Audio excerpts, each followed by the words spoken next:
Oh, this is going to be interesting.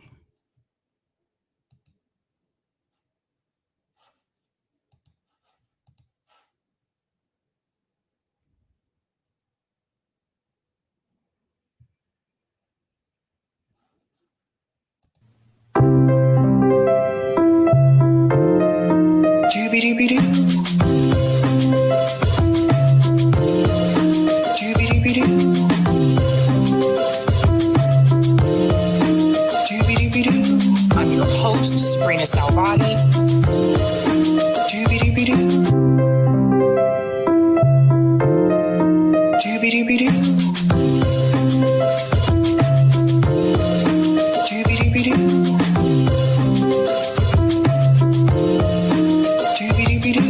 I'm your host, Sabrina Salvati.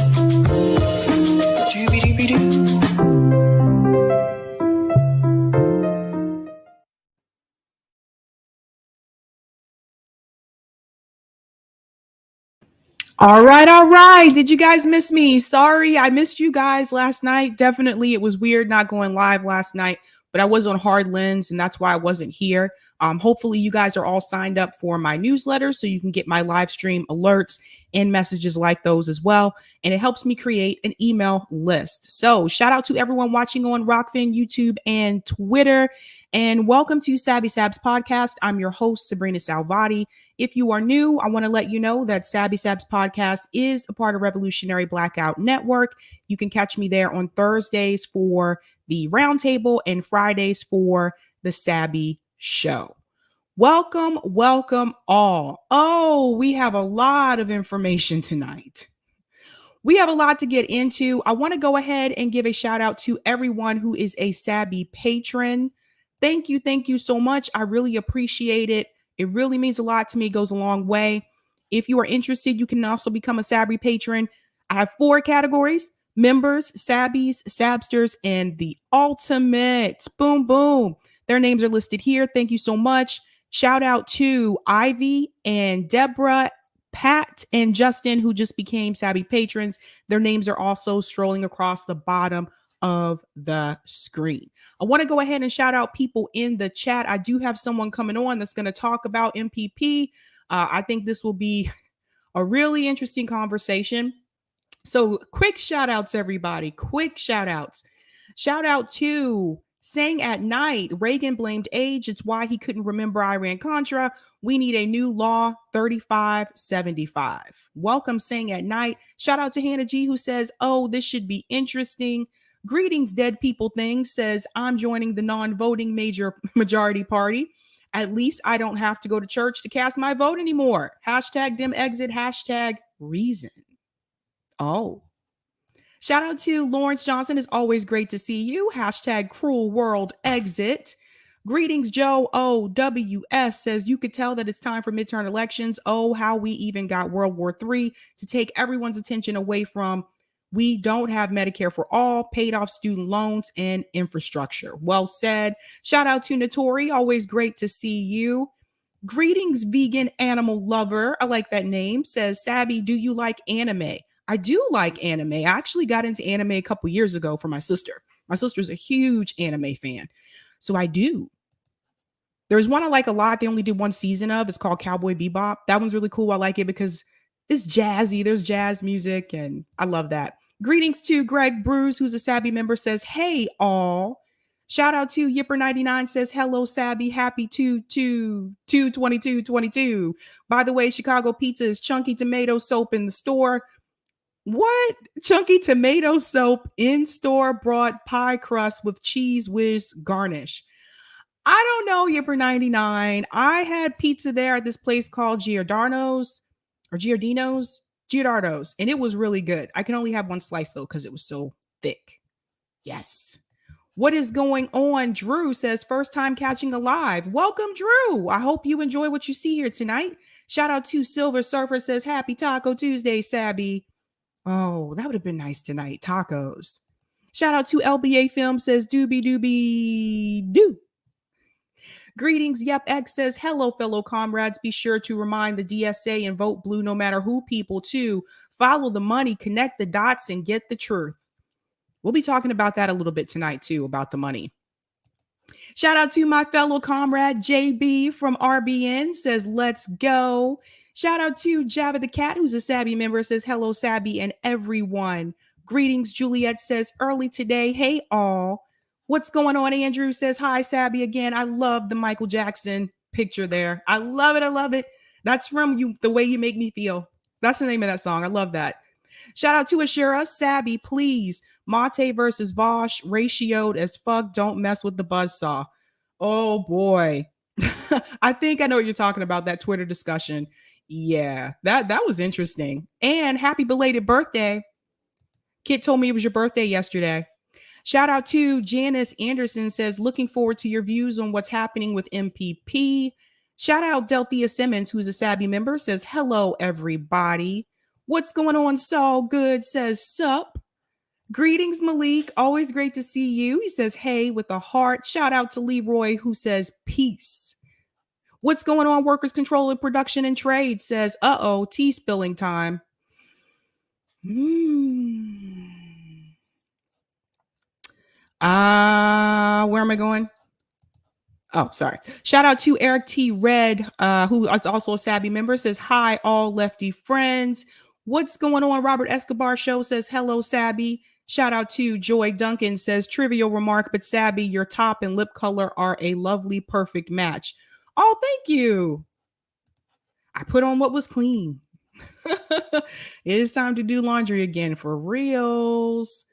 All right. Who else is up in here? Shout out to Eric, says, abolish CIA, abolish NATA. Shout out to Sam Q, says, SMH at that comment. Oh, I think I got it. Oh, shout out to Valerie, says, quit the clicks, friends. Oh, man. Thank you so much, Troy and KC, Waking Red, for the super sticker. Thank you so much for that. All right. And my guest is here. Shout out to Regina Clark. I'm looking forward to the coverage today. All right. Let's go ahead and get into it. What are we talking about tonight, ladies and gentlemen? Let me go ahead and share my screen. Oh, I have a lot to cover tonight. Plus, you guys missed me. I wasn't here last night, so you know. All right, tonight we are talking about Paula Jean Swearingen leaves MPP. What is that all about? We're going to get into that story tonight. We're also going to talk about Cori Bush is silenced. What is the Democratic Party doing to Cori Bush? And AOC versus Peter Thiel. And you can see at the bottom there, it says follow the money. What is going on with that situation? So I want to get into all of this tonight. So I want to go ahead and bring on Renee. Renee Johnston is here. Add you to the stream. Hi, Renee. How are you? I am good. I know it's been a while. It has been, but that's all right. I know you still love me. All good. I've been so busy. Yeah, well, that's what it's supposed to be. You're trying to grow. You're supposed to be busy. You're supposed to be, driving yourself nuts, trying to make sure everything is, what it's supposed to be. That's the goal. All right. So I'm going to go ahead and get started with the MPP story. So I want to go ahead and share my screen and tell you exactly like where this came from. I saw this the other day. If I would have been live last night, I would have talked about this last night, but this is where it all began. So Paula Jean tweeted this earlier. I believe this was yesterday morning on the 20th.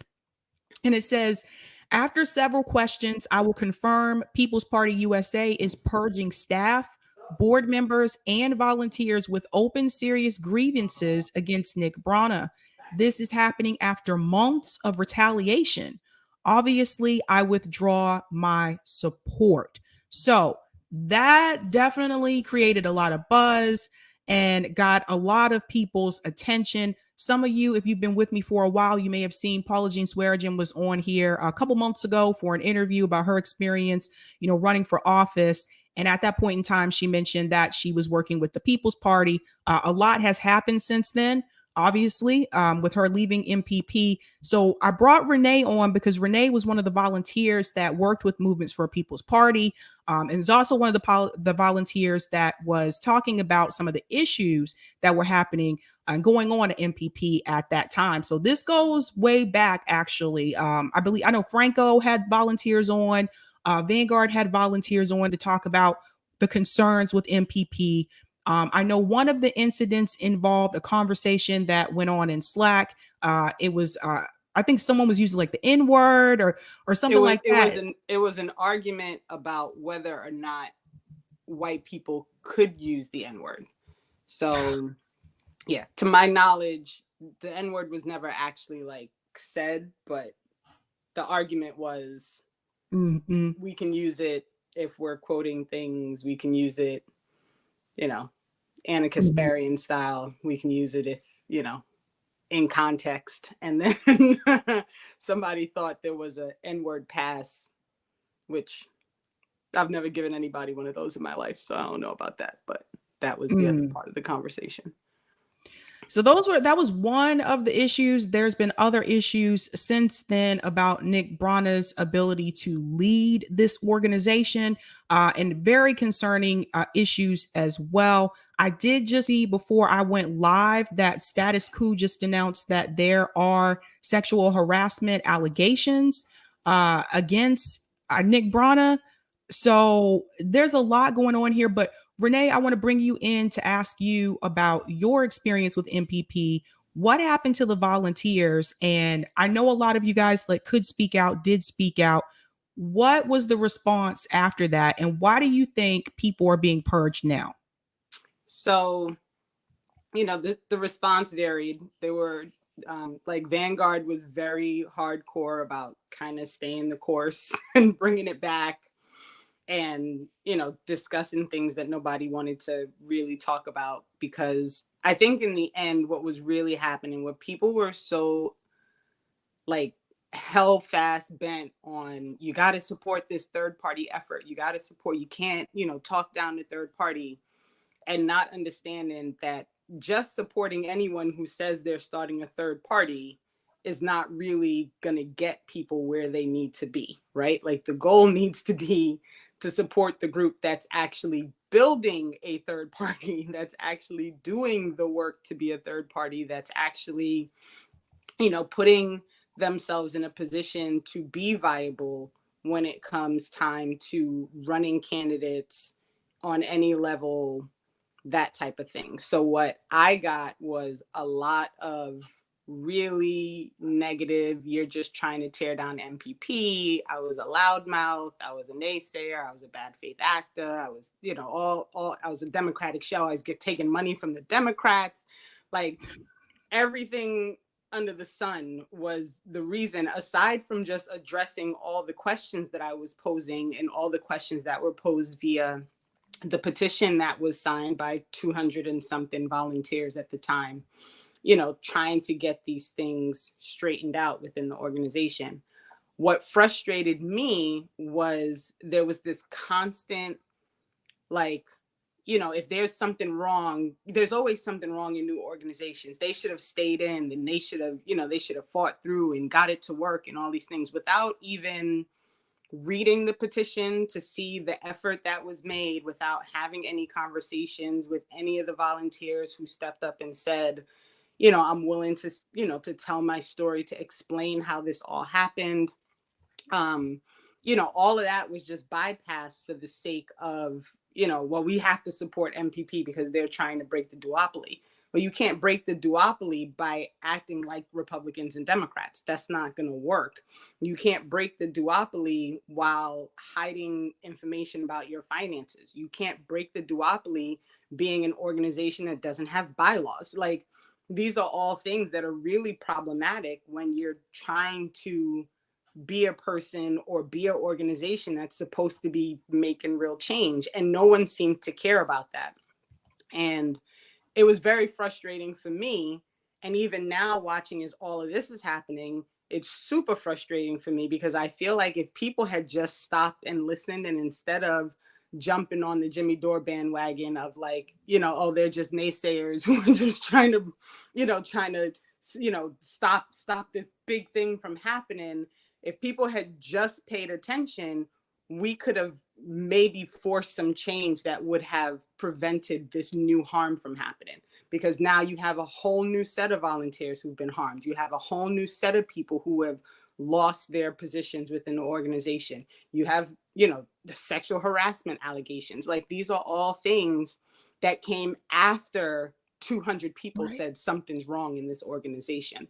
And for me, that's a problem. I like the constant fight, and as a Black woman trying to be in these spaces, people don't listen, and somebody on Twitter called Paula Jean out, and shout out to Paula Jean. She apologized to me. She said, I really wasn't trying to be dismissive.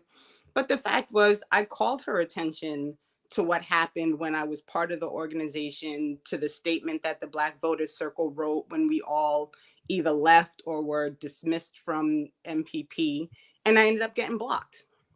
Mm-hmm. So, the fact is, like, now exactly what we said was the problem is now what's being discovered is still the problem, and maybe if people hadn't been so quick to be dismissive of me and all the other volunteers that were speaking out, and I will say a lot of us were women, by, mm-hmm.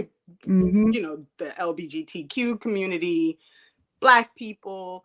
And we were all just like, oh, they don't know what they're talking about. They're just naysayers. Hinkle was on his show calling me a liar. He hadn't even read the petition. Like, all these, all these things. And I just feel like nobody thought to do their due diligence. And now it's the same exact problem, only worse, because you've now spent another year with these people taking money, taking the last $5-10, out of people's pockets. Like, that's a big deal, for somebody who's always crying, like, don't give your money to these politicians. Don't give your money to these politicians. I didn't hear anybody saying, like, stop giving your money to MPP. They're not doing anything. They're not getting anything done. They send emails out last spring through the summer. They were going to run a slate in 2022. They wanted people to submit names so that they could vet people to run. They were going to have this whole process. What happened? No one's running. They don't have a slate. They don't have anybody running for any seats. They don't have anybody running for any local seats. Like, and no one's going to call attention to that. It's a problem. It's a big problem. So one of the questions I have too, because I think some people were under the impression that this was a new organization. Could you tell everybody, when did MPP actually start? 2017. And in 2017, they were saying, we're going to run people in 2018. We're going to run for a presidential bid in 2020. None of that happened. It got pushed off. And you can say, like, you know what? They were new. They were still trying to figure it out. They were a little ambitious. Okay, but 2020 came and went. They didn't run anybody for Congress seats. They didn't run anybody for, council seats or school board, like anything, right? And then it was, oh, we're going to do a slate in 2022. That's not going to happen. But now they want people to believe they're going to run somebody for president in 2024. Like, how? With what? They overspent their money for the second half of 2021 by like $60,000. They don't even have any money. Like, who are they running? Who are they supporting? Especially when they're kicking out the state reps who are running their meetings. They just kicked out Kate today, apparently, from New Jersey. She's the person who runs all their meetings. Like, how is anything going to get done if all you do is remove the people who are asking questions? So for people wondering, FYI, I did reach out to Nick Brana. I haven't heard back. I think it's only fair to have both sides tell their story, but I think I'm running into the same situation a lot of people have been running into.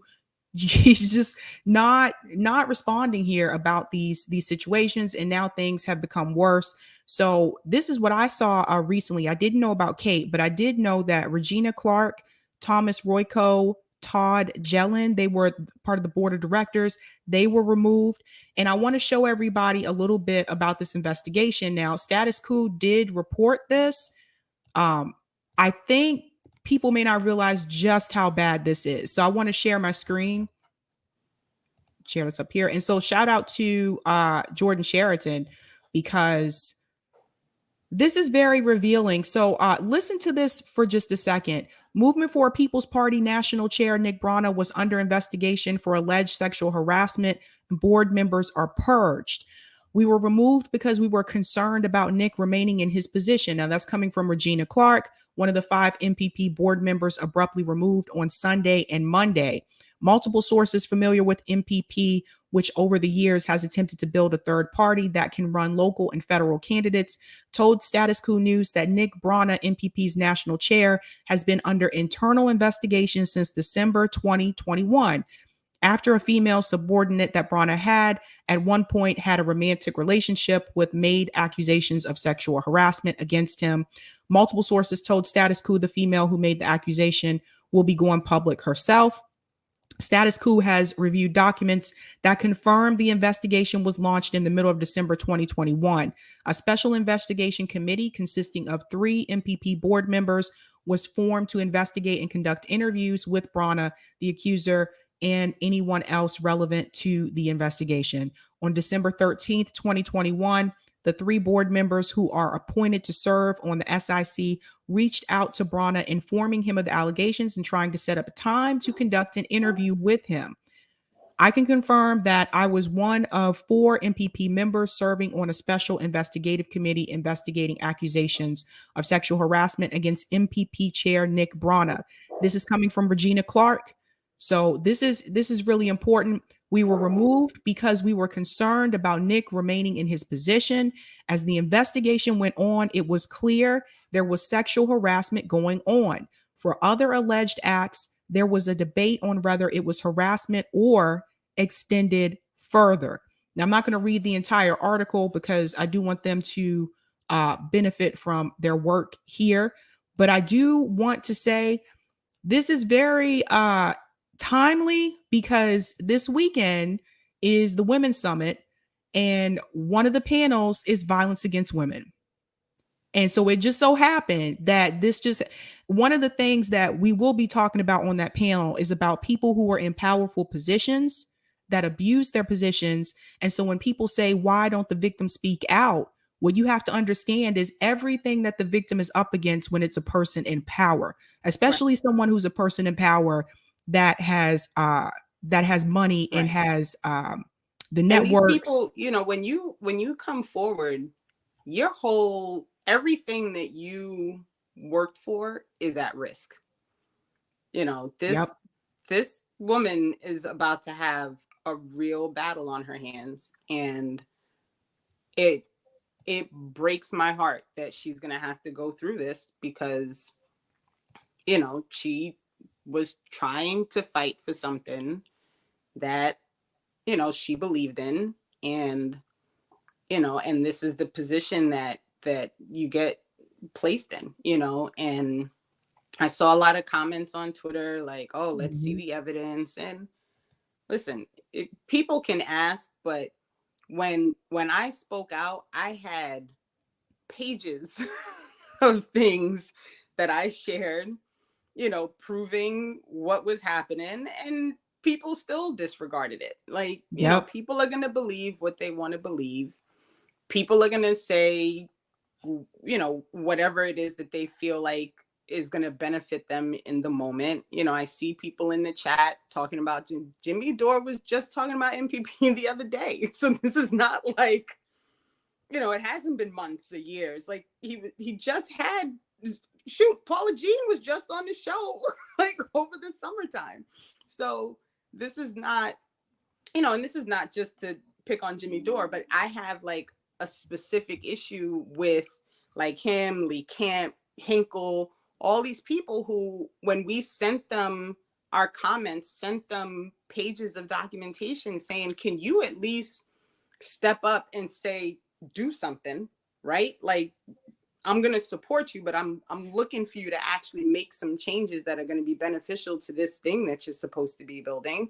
Like, they didn't even want to do that. They just went along with the, you know, they're all infiltrators. So we're all is Paula Jean an infiltrator now? Like, everybody's an infiltrator? There has to be a point where that stops being the excuse for why you're not meeting your goals, why you're not doing the things that you tell people you're doing, why you're not, you know, putting things through that you're raising money to do. Like they were sending email. I'm still getting emails from People's Party asking me to donate $20-something and help them to do this thing. And I'm always like, help them to do what? To do what? They didn't get the ballot access in California because they didn't get enough signature.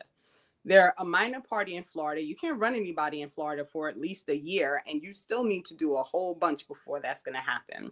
You can't be a party in Virginia, even though they announced that they were a party and had ballot access in Virginia. That's not how it works. Virginia has a very strict state law. You can only be a Republican or a Democrat in Virginia. That's it. So all these things that keep getting put forward, given this impression like they're making all these moves and they're getting somewhere, it's not the truth.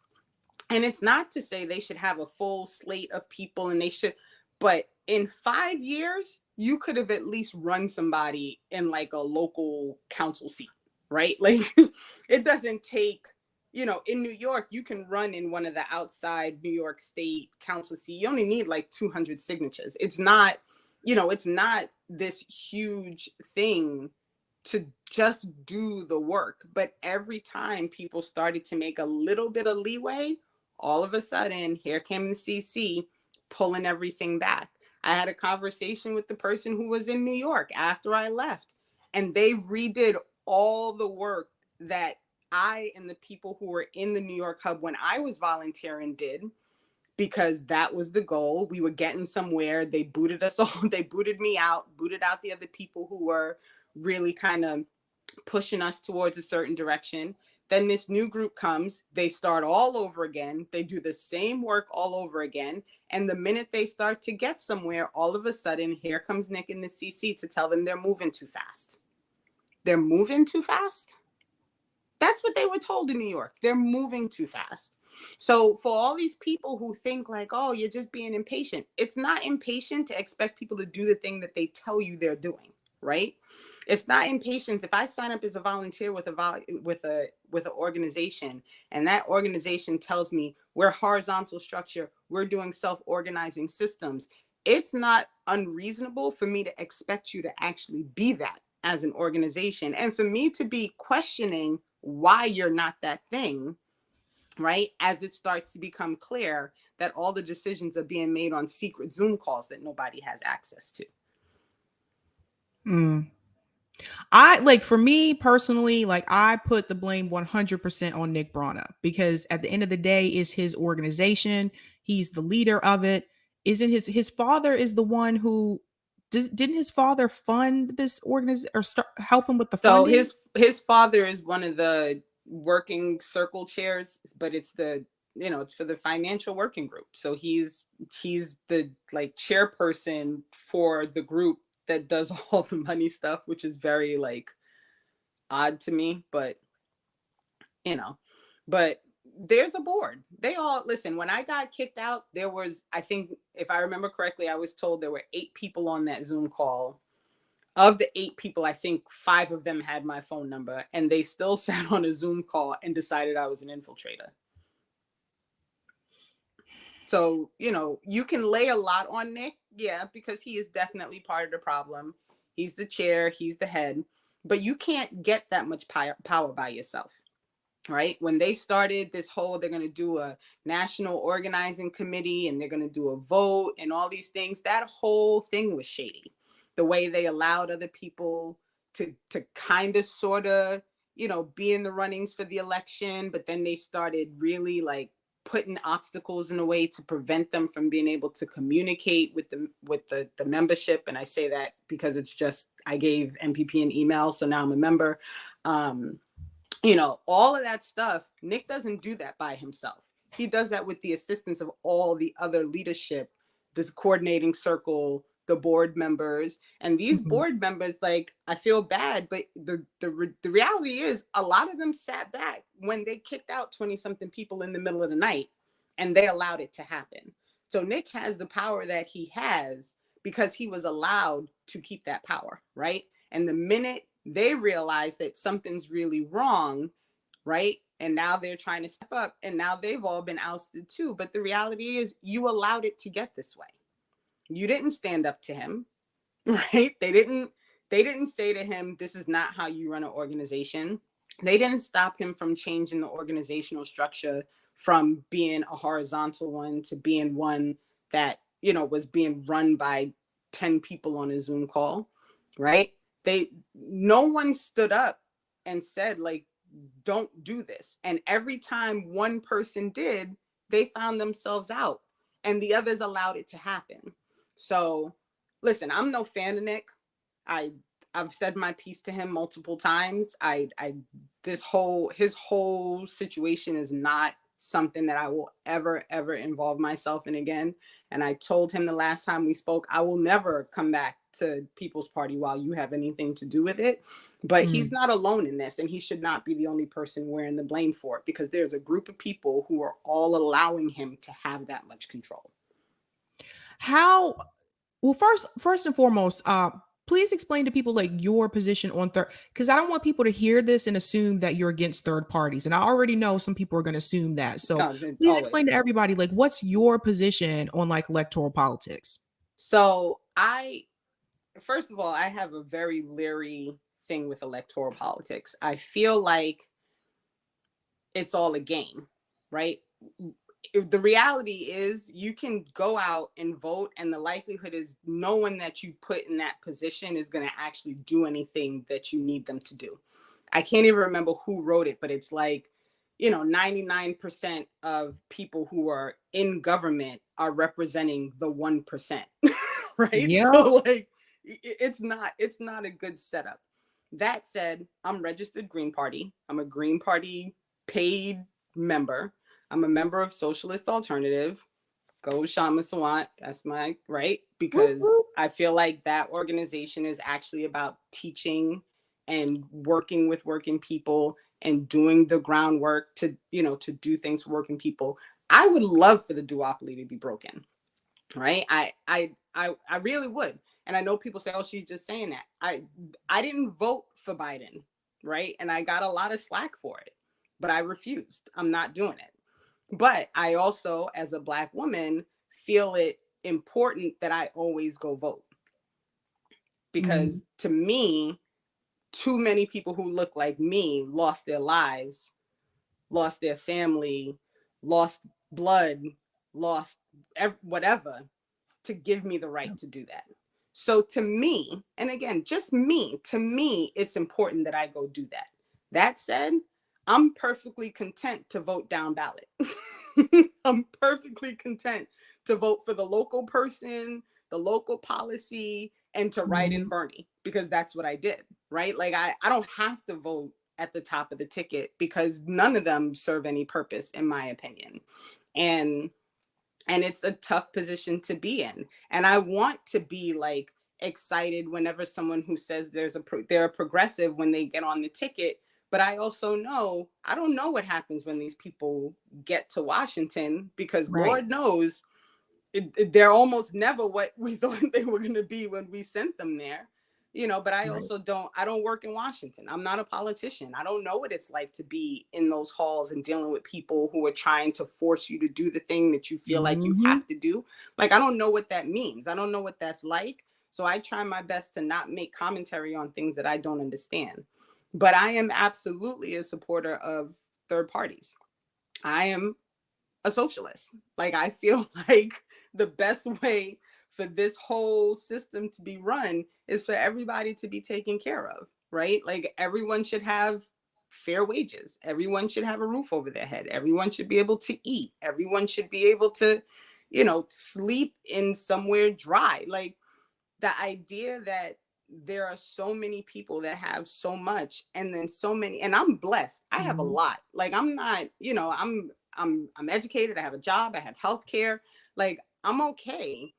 But that's me. And that doesn't mean that just because I'm okay, that everybody else should just go and be whatever. Like, your community is only as healthy as its sickest person. So if you can't take care of those people, what are we doing? Like, how are we surviving this? Like, how does everybody think we're just going to keep like walking along with capitalism and that everything's going to be okay? Like, people have to wake up. But I don't know how to, I can't do it by myself. Like, I can't be the one lone voice like screaming into the ether, but I Mhm. try. I try to point out things that I think are important. I try to call attention to stories that, I feel like, people should be paying attention to these little things. But this constant accusation of she's a Dem, she's an infiltrator, it's so stupid because like I think what's I the think evidence? I think part of that came from the fact that Ryan Grimm got involved. Like, I'll just be honest with you, because when Ryan Grimm gets involved, when Ryan Grimm is against something, a lot of times it's done in a malicious way. Like, he smeared the marches for Medicare for all. Like, he smeared the General Strike Summit. Like, anything we try to do outside of the two-party system, he smeared it. And I think that is where it came from, because But people are like, even uh-oh. that, honestly, Sabby, like he had Joy on to talk about the Medicare marches, right? She was part of she ran the Chicago March and he had her on. I hear what people are saying, but if you don't have enough due diligence to go in and do your own research, like you could hate Ryan Grimm all you want, but if he says something that's true, you're a moron if you decide you're just going to be against it because he's the person who said it. Like, that's not reasonable. Do you understand what I'm saying? Like, that would be like somebody I don't like saying like the earth is round, and then now all of a sudden I'm gonna be like, no, it's not, it's flat, just because I don't like the person who said it. Like we people have to like have a little bit of wherewithal and ability to say like, yo, this is jacked up. I'm not a fan of Jimmy Dore, but some of the stuff he says is absolutely true. So I'm not gonna just blanket be like everything he says is wrong, everything he says is jacked up, just because I don't particularly agree with a lot of the things he says. Sometimes he's spot on. Now again, even a broken clock is right twice a day, but that still doesn't mean you don't have to agree with everything everybody says to acknowledge when someone is right. Good And point. people can be mad at Ryan Grimm. I personally like him. I don't have an issue with him. He brought me on Ryzen. He gave me space to tell my story. And if people decided that just because he was the person who gave me that space, that means that nothing I said, then they earned what they got because I was right. I didn't lie. I told the truth. I had evidence. I posted a ton of stuff on Twitter that was all stuff from that happened in the Slack, like just screenshots. So if people decided that they weren't going to pay attention to the evidence simply because of the person who was asking the question, so now they're going to believe me because I'm on your show. I'm not saying anything different than I said last summer. It's People the same exact story. People are like that though. It's But true. People are like that. that's not for me to like, for real. Mhm. That's not for me to deal with. If people want to do that, that's on them. Like, okay, what can I do? Mhm. None of those other people even entertained the idea of having volunteers on their show. None of them. They all had Nick on, right? And everybody just went along, and Nick was the liar. So right? So like, okay, so who's to say like, oh, you can't listen to her. She was on, you listen to that fool Nick Brenner Well, a because he lot was of on Jimmy people, Dore and but everything he said was nonsense. the thing is, a lot of people reached out to Nick Brana and he did not respond. Like, Franco Exactly. reached out to him, Vanguard did. I've reached out to Nick Brana. Right. Like, Because he did not want to answer any real questions, but everybody was okay with that. But they were mad at me for going on Ryzen. That don't make no sense. Like, that's not even logical. Thanks so much for the super chat, Delthea Simmons. This is why you do business type things in a business type manner. Renee, you were right. They were wrong, wrong, wrong. Thanks so much for that, Delthea. And Colin has a good point here. Thanks for the super chat. With what is coming out with MPP, what should we do on the left to move forward, especially for people who looked at MPP as a viable option? That's a good question, Colin. It is a good question. So here's the conversation that I have with everybody, because I actually got on one of the MPP calls yesterday, and people were depressed, like legitimately, like, well, what do we do now? And I really think part of the problem is that these Congress seats and the House and the Senate and the president have become the focus. There are so many battles being fought locally, right in your neighborhood. I guarantee that anybody who is looking for something to do can look right in their own neighborhood and find a mom and pop shop that's getting shut down, a school that's not working well, a neighborhood that needs cleaning up, a food desert, a medical desert, a policy that's about to go in place, books being removed from the library, stuff not being taught in school. There are so many local battles, and that's what I would encourage people to do. I just moved. I'm trying real hard to find my way in this space. I'm staying active with Socialist Alternative. I'm in fact late for my meeting right now. They started at 7:30. They're good. And really I'm gonna push my energy into that. I was helping a group that was trying to stop the shutdown of Kingsbrook Hospital, Jewish Medical Center in Brooklyn. I've gone back to listening to them. There's a Pan-Africanism group that's trying to, get information out about things that are happening. They're trying to shut down, like they're trying to build another palace in South Africa on indigenous lands for Amazon.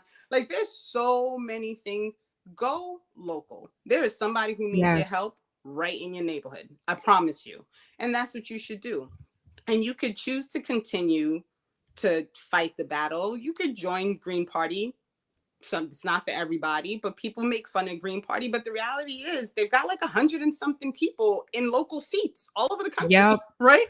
Like you can make fun of them because they don't have anybody in Congress, but the reality is they're doing the local work. And if you happen to live in an area where there's a Green Party like person actually in a local seat, they might be doing something that's beneficial to your neighborhood. I'm not guaranteeing that, but it's something to look into.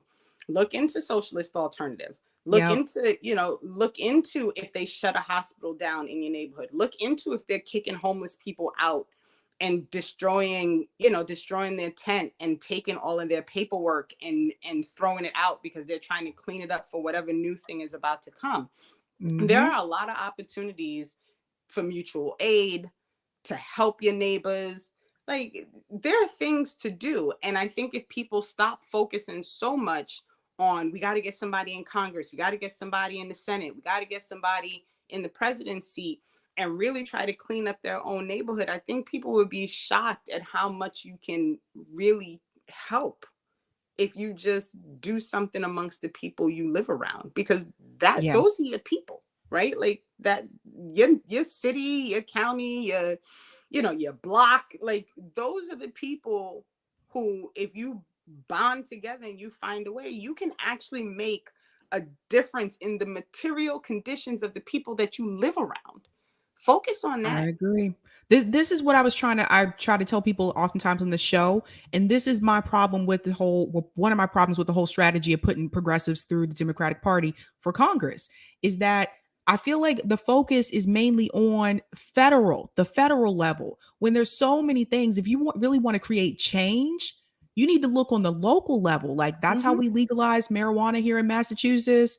Like some of these things we can get done like on the state level, but all the focus just seems to be on the federal level.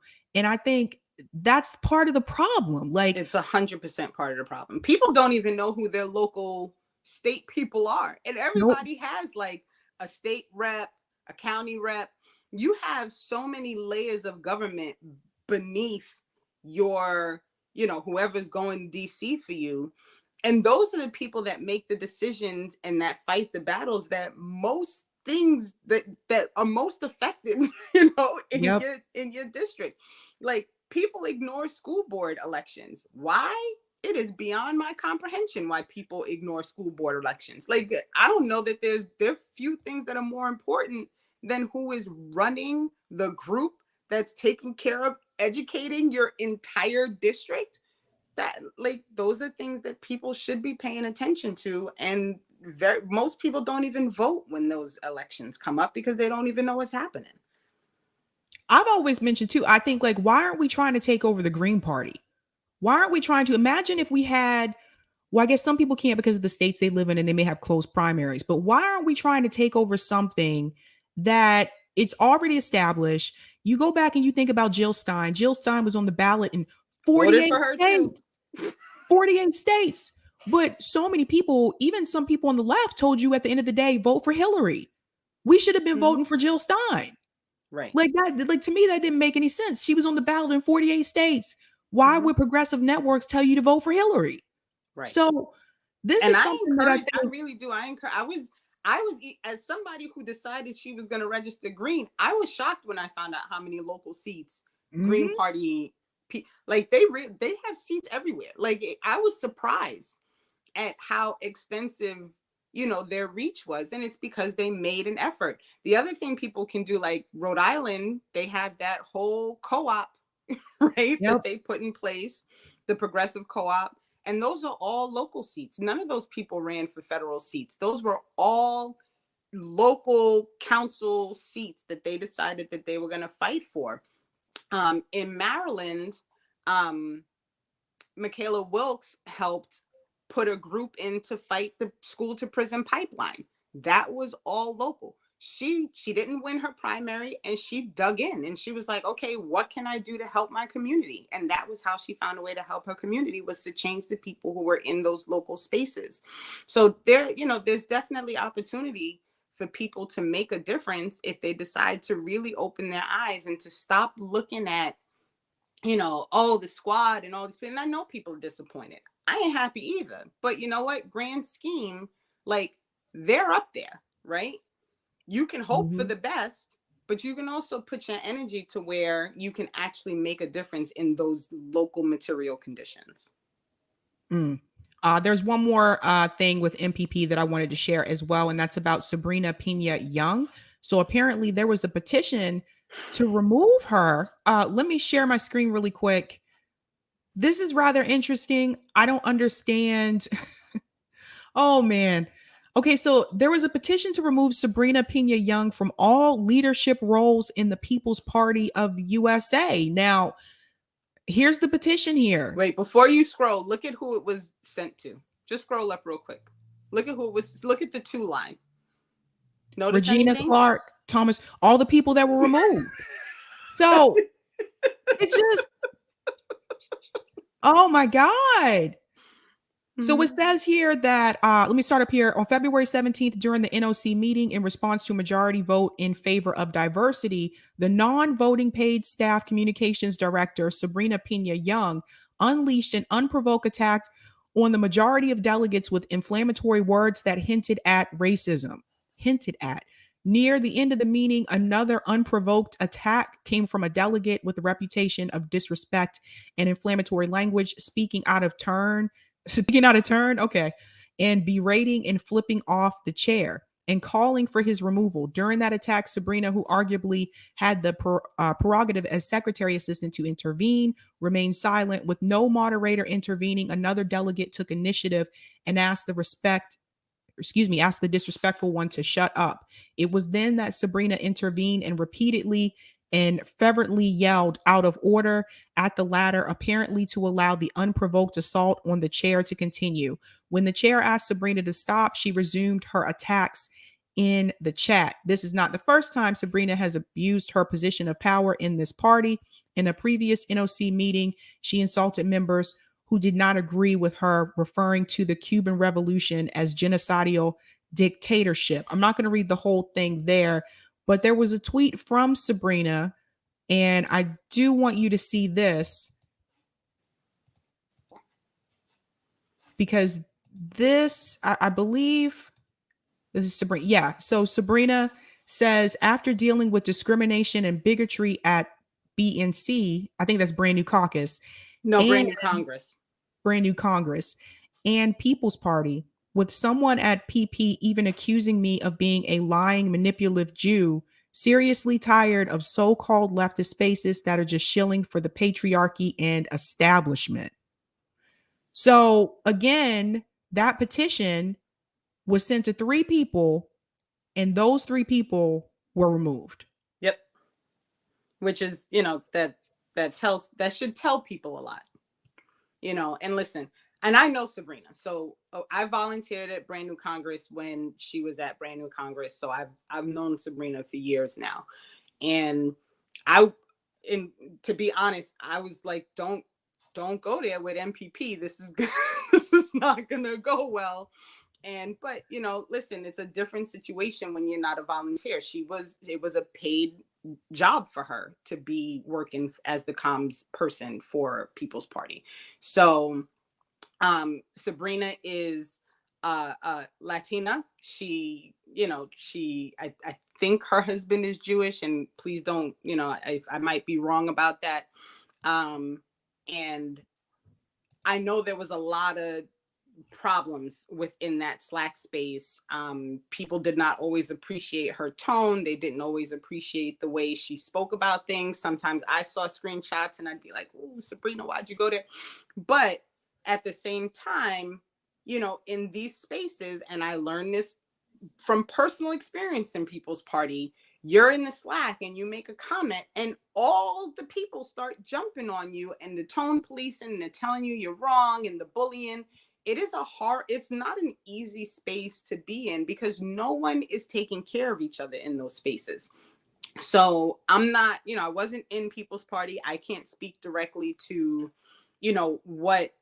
what they were saying with that NOC meeting, but I do know that Sabrina has a child who is diabetic, and for her, COVID was very, very scary. She got sick. She has long COVID. Her children got sick. Diabetes medication is not cheap, so she's already struggling with that.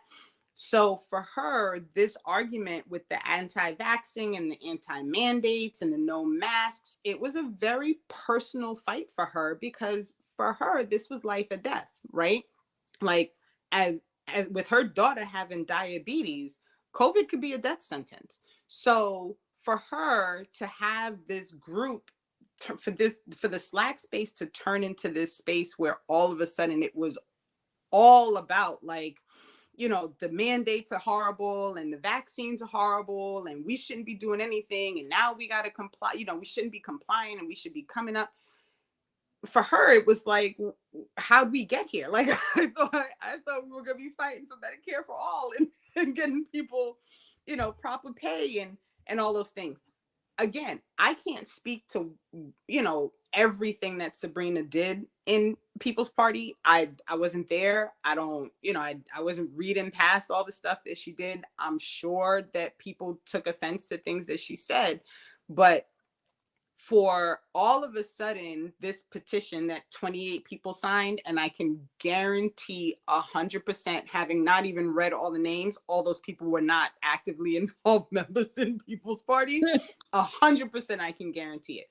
For those 28 people to be jumping up and down like, we gotta remove, when last year 220 people signed a petition, and these same people were like, oh, those people don't know what they're talking about. They're just naysayers. They're infiltrators, blah, blah, blah, blah. Like, really? Because you still don't have bylaws. You still haven't done your convention that you've been putting off over and over and over again, right? That was supposedly going to happen. Your charter speaks about bylaws that don't exist. Your membership is made up of people who gave you an email address. That's not a real membership. You're overspending your money. No one knows where your money's going. You started a process to run a slate of people. You haven't run anybody. You keep talking about being a major party. You're not a major party anywhere. You don't have major party ballot access anywhere. You have a group of states that won't even affiliate with your national because they don't want to be lumped in with your nonsense. You fired your attorney because he was trying to give the states good information about how they were supposed to write their bylaws, and because it wasn't in line with making sure that the people at the top stayed at the top, you fired him. Like, everything that was could go wrong was going wrong. So, I feel for people because this whole situation was crazy. I see Regina in the chat. Regina was, she was somebody that I spoke to. We were both in Brooklyn. We were both New Yorkers, both Black women, so we had like a lot of conversations about different things. And when I spoke about the racist stuff that was happening and how I was made to feel in the chat, Nick trotted Regina out as proof that what I was saying wasn't true. Meanwhile, Regina had no idea about half the stuff that I was complaining about because no one told her. Yeah, Regina says here, a shout out to Regina for the super chat. Late meetings happen and votes would occur late. Renee's purge happened on a night I wasn't there. I recall others were absent as well. And she also said she shouldn't have been purged, not an infiltrator. Thank you so much for those, Regina. I do want to go to this message here now this is from Slack. And for those who don't know, I should probably explain this. Slack is like a messaging platform. I also have used it for work. You can put videos in there, but it's an easier way to chat with people. And this message, so it appears that this is from Nick Brana, and it says here, I'm just going to go down to the bottom part.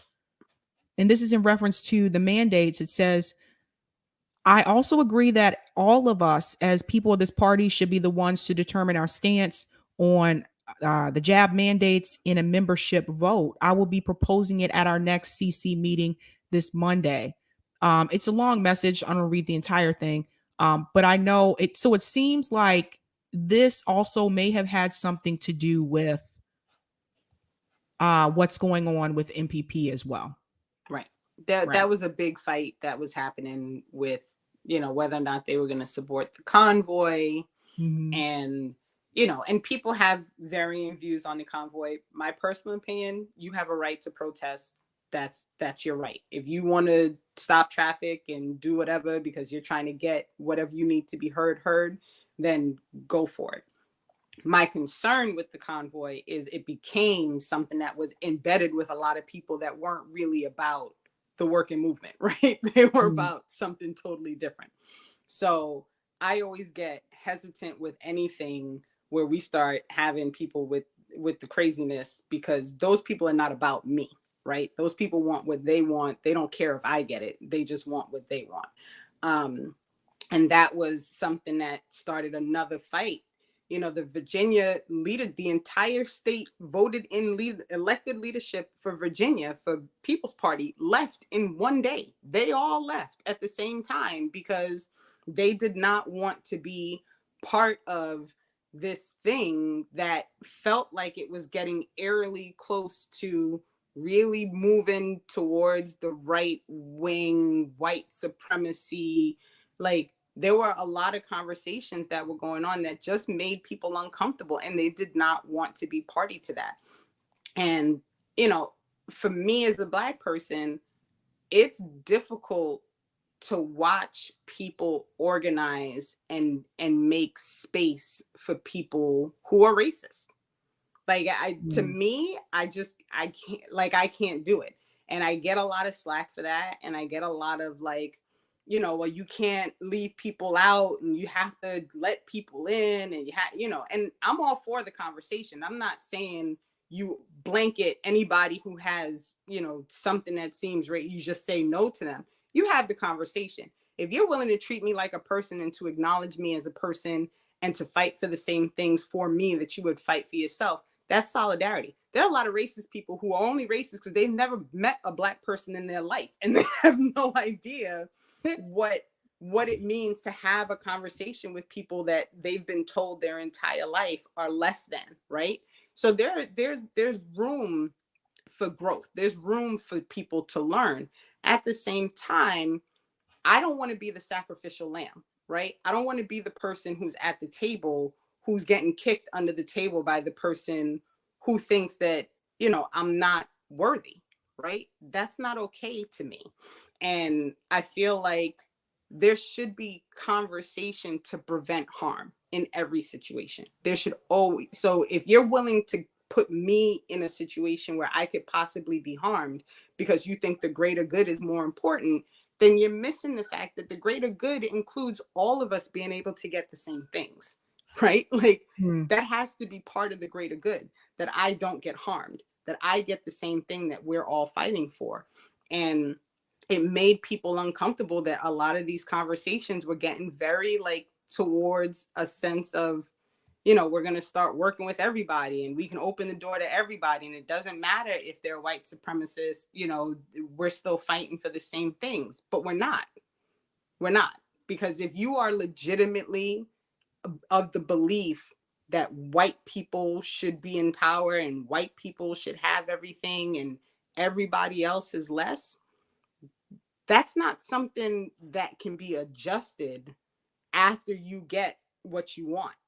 Right? Like, where was I have a question about this, because what about the other board members or advisors? Like what about like Dr. Cornel West? What about like, Justin Jackson? I mean, they're, African American too. Where were they in all of this? Like, so I haven't seen anything that Cornel West has mentioned with MPP in a while, so I don't know. I mean, he's still on the picture for the advisory board, so I don't really know what the story is with that. I can confirm I had a meeting with Justin Jackson and Nick and Zaina, and it didn't go very well. And Justin was of the mindset, like, I'm gonna trust that they're gonna make the right changes to do the things that need to be done so this organization could move forward. He had faith. Now the football season started shortly thereafter. right. He don't have time for any of this stuff. I don't know if he's paying attention to any of it. I don't want to bother the man. He's busy. Like, I don't, like, that's not, I basically got off the phone and I was like, brother, like, you made your decision. Good luck with that. Like, I hope it doesn't bite you in the ass later. Like, good luck. And I got off the call.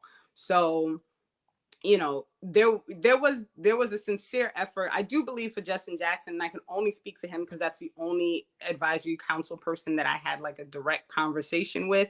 The others left who I had a direct conversation with. There were a number of people who have silently like just slid off of the list of the advisory council. But Justin Jackson, I had a direct conversation with. He was very willing to talk to me.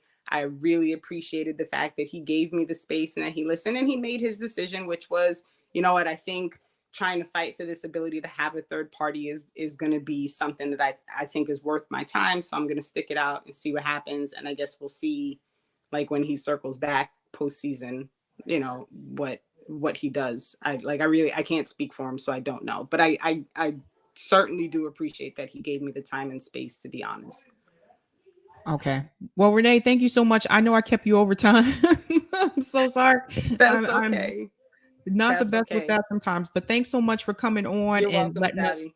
hear what you have to say. And like I said, I reached out to Nick Brana. I have not heard back. So if he wants to come on here and tell there's no shot he's going to answer anybody who's going to ask him real questions. It's just not years now. This has been going on with the running from people asking him real questions. Not going to happen.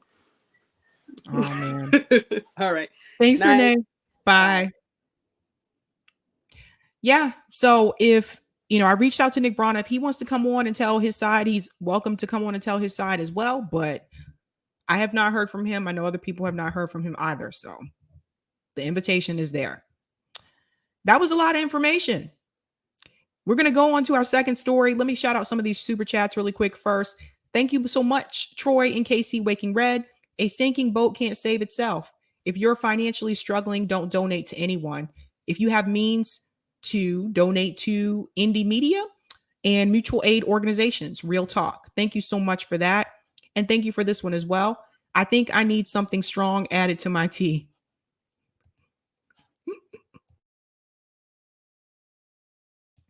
All right. I kid. Thank you so much for this super chat. Thanks, Sabby, for allowing Renee to share her experience. I was critical of Renee and others and have apologized. She is correct about MPP. Thank you so much for that. The Robert Escobar Show. Thank you so much for this super chat. How are we going to teach, or how are we going to reach the working class? Shouldn't any third party be focused on one issue like single payer or creating a national mutual aid system? So to answer your first question, how are we going to reach the working class? You have to go out in the community and talk to people face to face.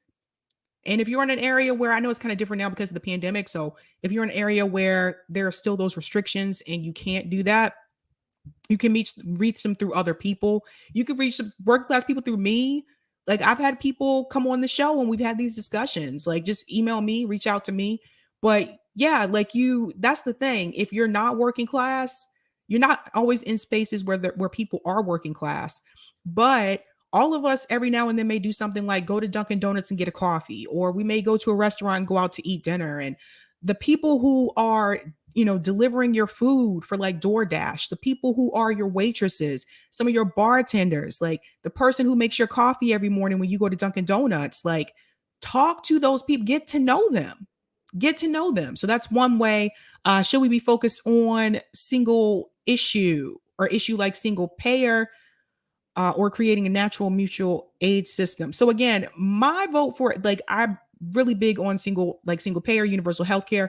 Yes, that should be a driving goal. But at the end of the day, some people need help now. So you really need to focus on mutual aid. And one of the ways that you can do that is by going to this website. And I highly recommend that if you are not doing so, you follow Rome's Tour for the Poor, because Rome is out there all the time. In fact, he was just in California. He posted video on Twitter where he was at Skid Row, delivering food and clothing items to homeless people. Definitely follow this website I just put in the chat called mutualaidhub.org. That's all across the United States. You can click on your state and your area so you can see mutual aid organizations that are in your area. I would start there first. And then you can also follow Rome for his tour for the poor. Thank you so much for this super chat, Luis. Sadly, I had bad vibes with MPP. Never donated. We need to take over the Green Party. That is an option. That is a thing that we can do. Thank you so much for the super chat, Spade. Green Party for the mandates. Some of them, the Black Caucus from the Green Party is not. Thanks so much for the super chat, Troy and Casey Waking Red. I like Socialist Alternative. I don't like that they are Trotsky influenced, but that's a whole other topic. I'm a tanky. Socialist Alternative is doing good things. So that is Shama Sawant's group. She'll be here this weekend for the Women's Summit. Socialist Alternative. If you want to be a part of a group that's actually getting out in the streets, doing direct action, helping people in your community, I highly recommend that you join Socialist Alternative because they actually do things. They've come on here twice. Thanks so much for the super chat, Spade. What about the Black Green Party? Yeah. So the Black Caucus of the Green Party, they are not for mandates. Thanks so much for the super chat, I kid. Sabby, please consider the public is thirsty and there is a great opportunity if we had a strong combination of direct action movement and third-party candidates. Only need 1% of population to make a change. Yes, thank you for saying this, I kid. That is so true. This is what we've been trying to tell people over at RBN. There are people who really want to get out and do something. People just don't want to sit there and just wait for time to like pass by. So thank you so much for that. Troy, thank you so much for this super chat. I'm going to be a watermelon. Green Party on the outside, red communist on the inside. Well, all right. Thank you for the super chat. Regina says facts. Thank you for this one as well, Troy. All we need is 3% to 15% of the vote. We don't need to win everything immediately. We get 6 people in Congress and we can be a force, Green Party, etc. Thank you so much for that. Thank you for this super chat, Rodrigo. What proof is there that Convoy is right wing? Lie. Thank you so much for that, Rodrigo. I'm still trying to get someone to come on that's been on the ground to talk about that, you guys. And thank you so much for this, Spade. I'm officially done with electoral politics. Spade, I hear you. I hear you. Call a spade a spade. Eric, could you do me a favor, and all the ones that are starred, could you unstar those really quick so I don't get confused? Thank you so much. All this talk about electoral politics brings me to my next story, you guys. And this is about Cori Bush and the problem that we are having with the squad. Now, listen to this. This affects the Democratic Party as a whole. So they are trying to silence Cori Bush. Cori Bush is still for defunding the police. Nancy Pelosi is not, and Nancy Pelosi is speaking for the entire party, which is very problematic as well. And Nancy Pelosi has said that the Democratic Party is not moving in that direction. So let me share my screen and I'm going to tell you why this is problematic and what this has to do with the strategy of putting progressives through the Democratic Party. Now listen to this. Speaker of the House Nancy Pelosi dismissed the notion of defunding the police on Sunday after a renewed push from progressive Democrats. Pelosi touched on the subject during ABC's This Week after being pressed on the matter by George Stephanopoulos. Prior to the interview, Progressive Representative Cori Bush of Missouri reiterated her support for police reform slogan and referenced pressure from within the Democratic Party to change her stance. With all due respect in the world for Cori Bush, that's not the position of the Democratic Party. Now, this is coming from Nancy Pelosi. She went on to say community safety, protect and defend in every way is our oath of office. That should be very concerning right there, you guys. Protect and defend in every way. They are more concerned about protecting capital. They are not concerned so much about protecting unarmed people who are killed by the police. And here we go. We still have more police killings happen after George Floyd. Or excuse me, more police killing unarmed people after George Floyd. It goes on to say, falling in line with Pelosi is Representative Richie Torres, a Democrat from New York. By the way, he also claims to be progressive. He went on to say the defund movement is dead. So there's a problem, ladies and gentlemen. I have another article I'm going to show you in just a second. This is what happens when you think you can change the Democratic Party. Nancy Pelosi is the Speaker of the House. Apparently, she's the Speaker for the entire party, too. And she's already telling you where the party's going and what the party is going to do and what's appropriate for that party. Now you have Cori Bush, who still is for defunding the police, especially since her community was affected by police shootings and police killings. Let's remember where Cori Bush is from. Nancy Pelosi wants her to swallow that. They want her to be quiet. Apparently, from what I saw too, she's also being threatened. Listen to this. What I'm about to show you in this article should be very concerning to any of you who believe that this is the way to go, that we can put people through the Democratic Party as progressives and things will change. Let me share my screen,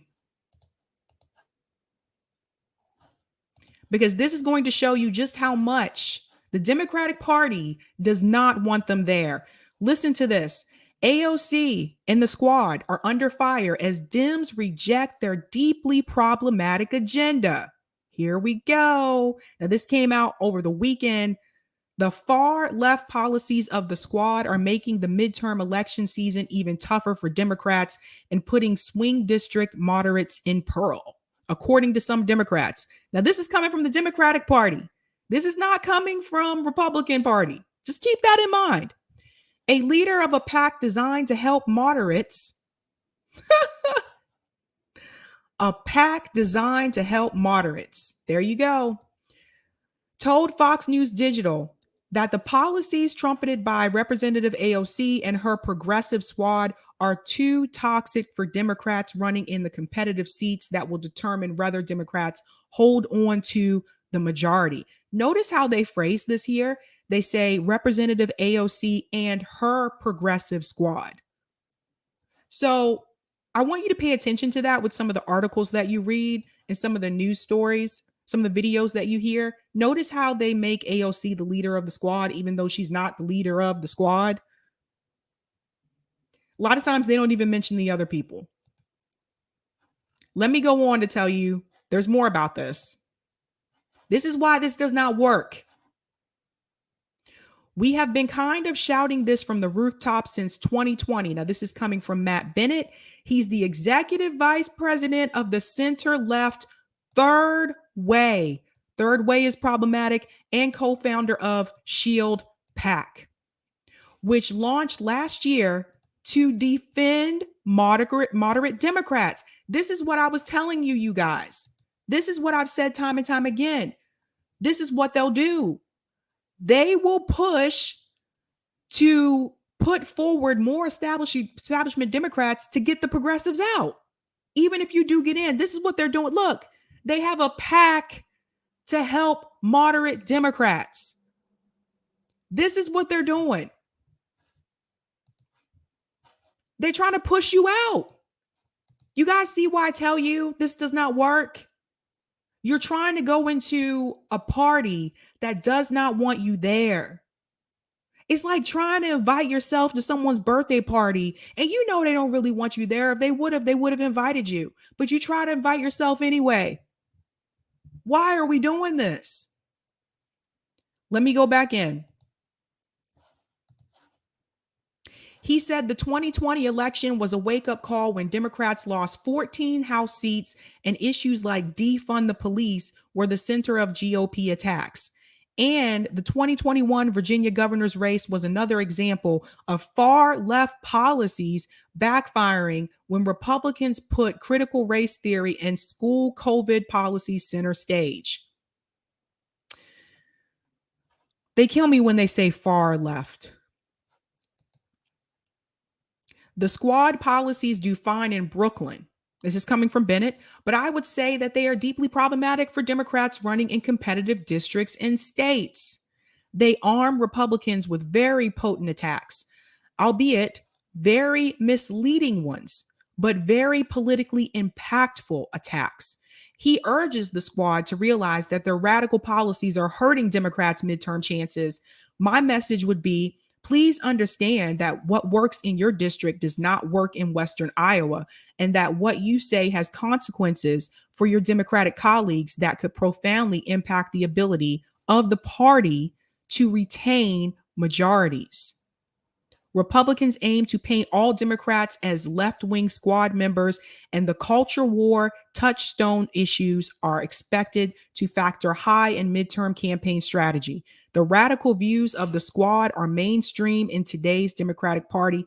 That's coming from the Republican Committee spokesman Nathan Brand. He referred to a Rolling Stone magazine cover with House Speaker Nancy Pelosi, AOC, and the other members of the squad. So let's go back up to this part here where it mentions third way.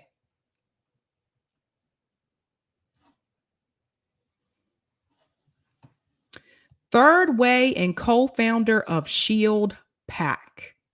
Now that is who Matt Bennett is. This was launched last year to defend moderate Democrats. So this is new. Do you see? This is what I've been telling you. This is what they would do.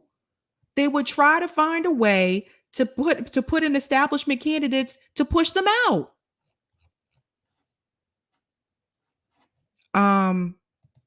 What is that, Eric? I don't know what you're. Yeah, that is not the same one. I know what that one looks like. But this is what I told you what they would do. So this went on last year. Now, some of you may be wondering, what is Shield PAC? Let me grab my little link here. Shield PAC.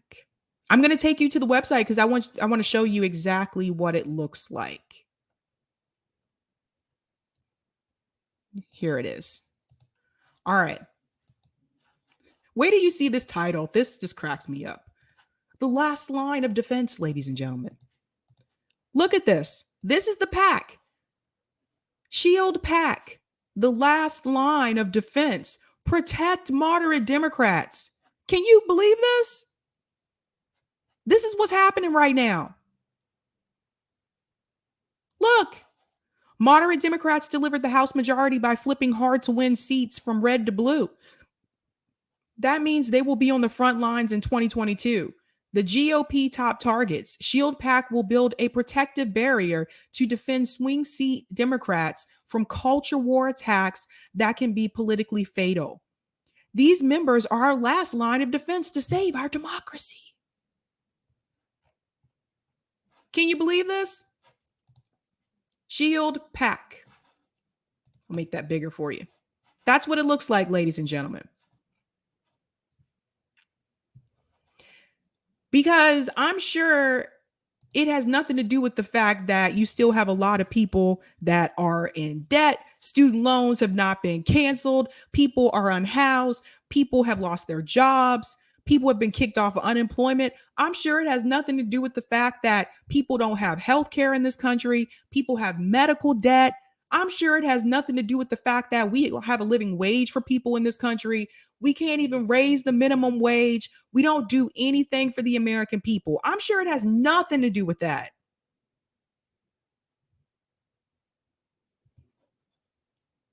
JB said shield pack, more like shit pack. Am I right? Nothing to do with that.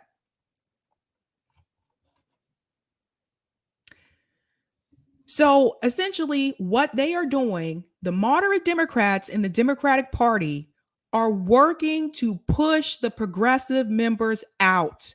They are actively working to make it so that you don't get more progressives in.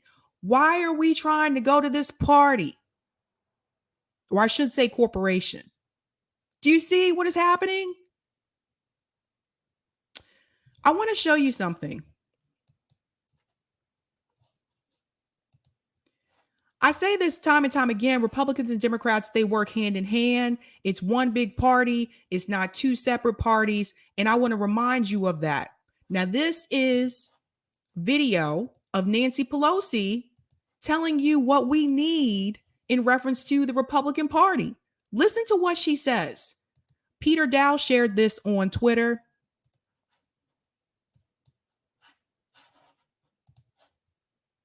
All right, so listen to this.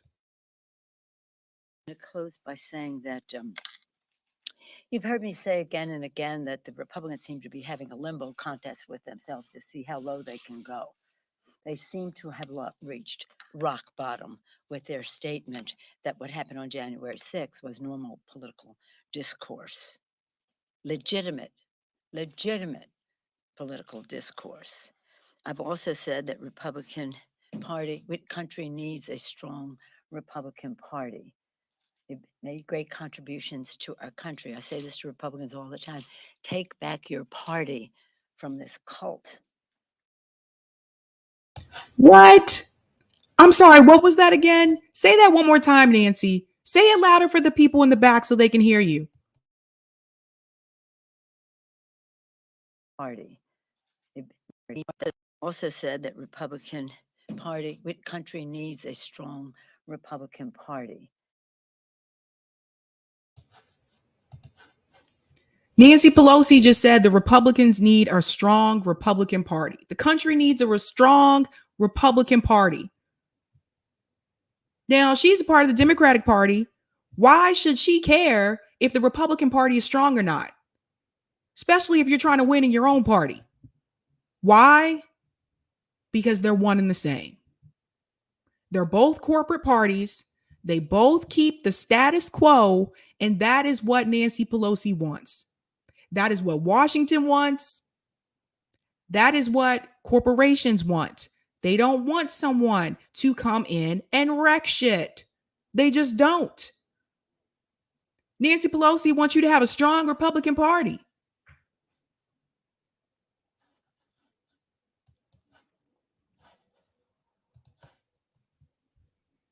Now you see it? Something else I want to show you in reference to this. Cynthia McKinney was on here a while back. And there was something that Cynthia said. I was asking her a question about progressives in Congress not pushing back. Now, Cynthia is someone who has been in Congress. She would know, right? I want you to listen what Cynthia says about this. This is why it's important to talk to people who are willing to, how should I put it, speak a little bit more freely. And I think I got my timestamp here. All right, so 25:03. Listen to what she says.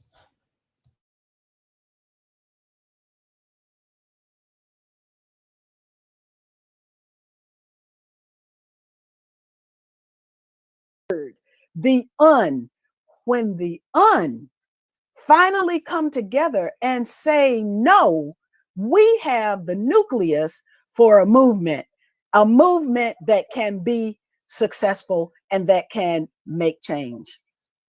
I know that I was reading that Ralph Nader said one time that he actually offered help to the squad.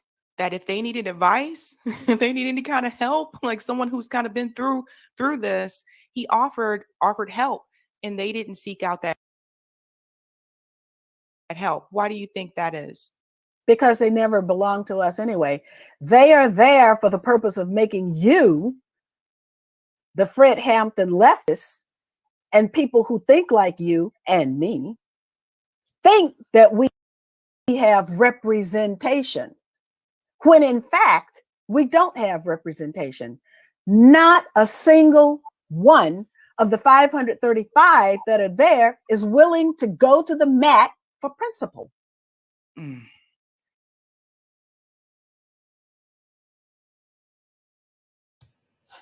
Did everybody hear what she just said? None of them who are there are willing to go to the mat for principle. None of them. None of them.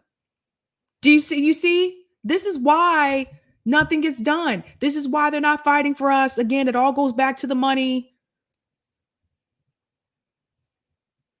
I'll let it go on for a little bit more and then I'll come out. If you haven't seen this interview, it's on my channel somewhere. I've done a lot of videos since then, but you should definitely check it out. So listen to what else she has to say. Now, so what is our imperative then? Our imperative is that we've got the lessons in terms of organization and mission. We've got these lessons from the 1960s, the 1950s. We've got Paulo Freire, who gave us the mechanisms of oppression and the tools for liberation in his path-breaking book, Pedagogy of the Oppressed, which was, I have to add quickly, based on the more path-breaking writings of Frantz Fanon. So we cannot leave out Frantz Fanon when we talk about decolonizing our political structure, our political system, and moving into something that is truly representative of the values of us, and that can take our values, it can include our values in this national conversation, because we haven't been included properly in the national conversation. But part of that also is our fault, because we have accepted face change when the need was regime change. And that's a mic drop moment. We have accepted face change when the need was regime change.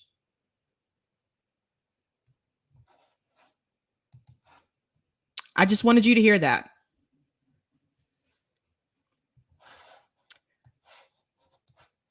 CJ did something over the weekend.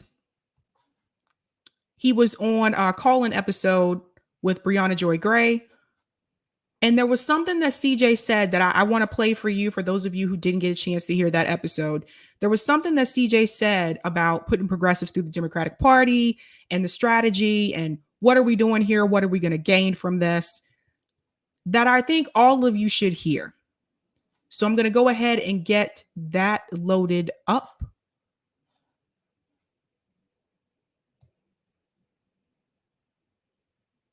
All right. Right about here. Find the person. All right. So they're talking about third parties and how it's difficult to find someone that's running third party. That's where this conversation starts. And I want you to see where it ends up as well. And I'll get to the super chats right after this, because I have some things to say about this. So listen to what CJ says. I think that this is important.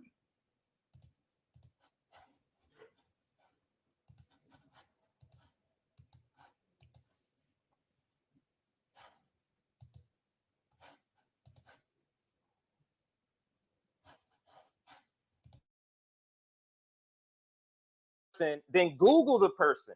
No, it's Like on they all don't of even the- have it. No, I just went through. It's all on the candidates' websites, because I just did a little straw poll as well and clicked through to see who was a Democrat and who wasn't. And it was very easy for me to identify them almost. This is in response to the episode, the live stream seizing the house. So just FYI, this is a response to that live stream. Democrats. Yeah. So you know, if you're going to say non-corporate candidates, why can't Green Party? I mean, it's a rhetorical question. I know the answer to it. But yeah, no, you that don't know is a the answer critique I to would it have. though. Like I would say that, I mean, I wasn't a part of the selection process, but I would be very surprised if it's, you know, some strategic choice to keep third-party candidates out. I think the same struggle that Really? you had, Jay. When no one's on there, that'll be like saying Jay, if there's I no think black it's this- people in something, if there's So no what, black people on Jay? something, are we going to say it's not a strategic plan to keep black people out? I don't think that's really a.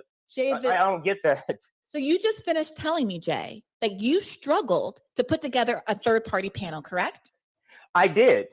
Okay, and I'm telling you, I'm going to add to that anecdote. I've been trying to put together a panel with the leadership of the Green Party, MPP, and Forward for weeks, and it has been a real struggle bus. I have tried over and over and over again to get, in particular, MPP people to. I mean, I don't want to. It's not about. It's not. Yeah, a problem with MPP, I get but that one. It's Yeah, I a get that one. struggle. That's all I'm saying. Like, I'm not trying to alienate anybody or throw anybody under the Absolutely. bus, but it's a struggle. So, look. If you say you should have a third party panel and we decline to support third party candidates, have at it. But I don't think it's particularly useful to pretend like this is supporting a candidate like Michaela Wilkes or Christina Olivo or Rebecca Parsons is like some nefarious act. Like, that's the part of it that I think is a bad critique. No, it's not. It's not a nefarious act to have those candidates. What's nefarious is that you're not telling us that it's Democrat, not you, but the person who put it together. The person who put it together. But hang on a second, Bree. The last point I want to make is this: us not being able to locate third-party candidates, the Democratic Party being as awful as they are. It's like staring all of us right in the face.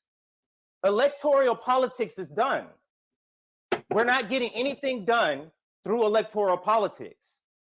It's staring us right in the face, but we're refusing to accept that as a movement because there's some of us who don't want to be in the streets doing the work. That's literally what's happening here. Is that if people that don't want to take it there yet, so let's beat this dead horse some more.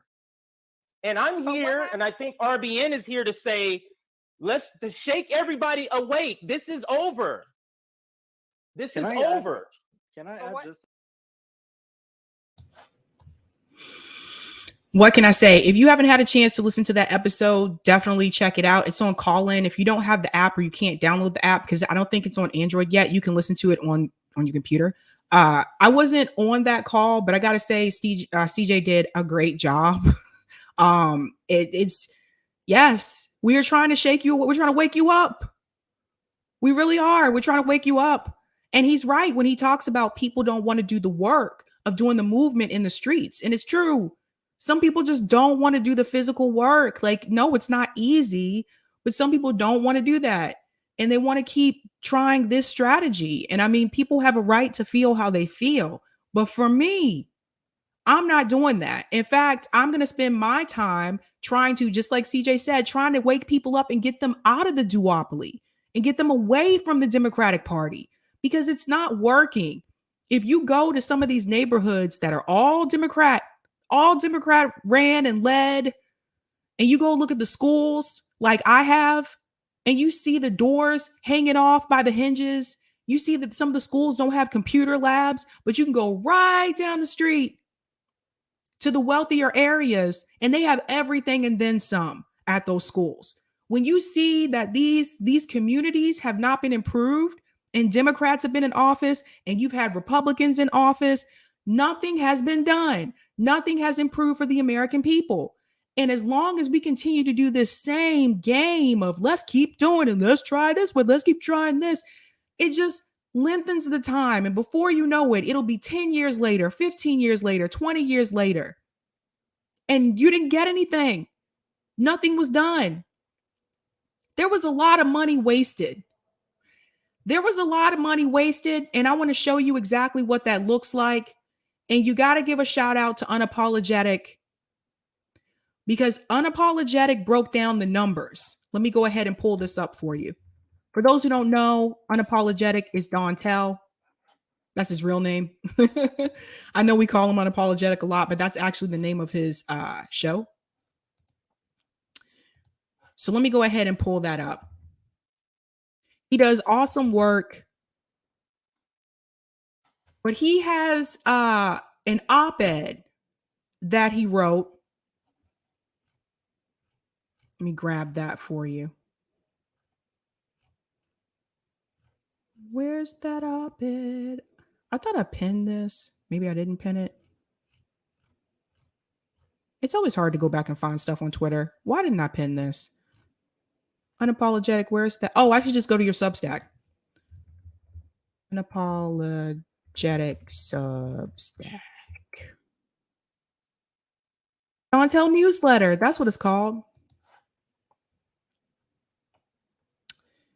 Okay. Where is that article? Got it. Okay. I'm not going to read you the entire thing because I do want Dontel to get views over to his site for this article. I'm going to put the link in the article in the chat right now. So I just entered that there. This is the part I want to show you when he breaks down the numbers, how much money we spent on this strategy. Listen to this. 270 million wasted to elect useless progressives, fund the movement, not politicians. Politicians take your donations and produce no results, so fund direct actions instead. Now, I'm going to get straight to the numbers part right here. This is going to blow you away if you are not aware of this.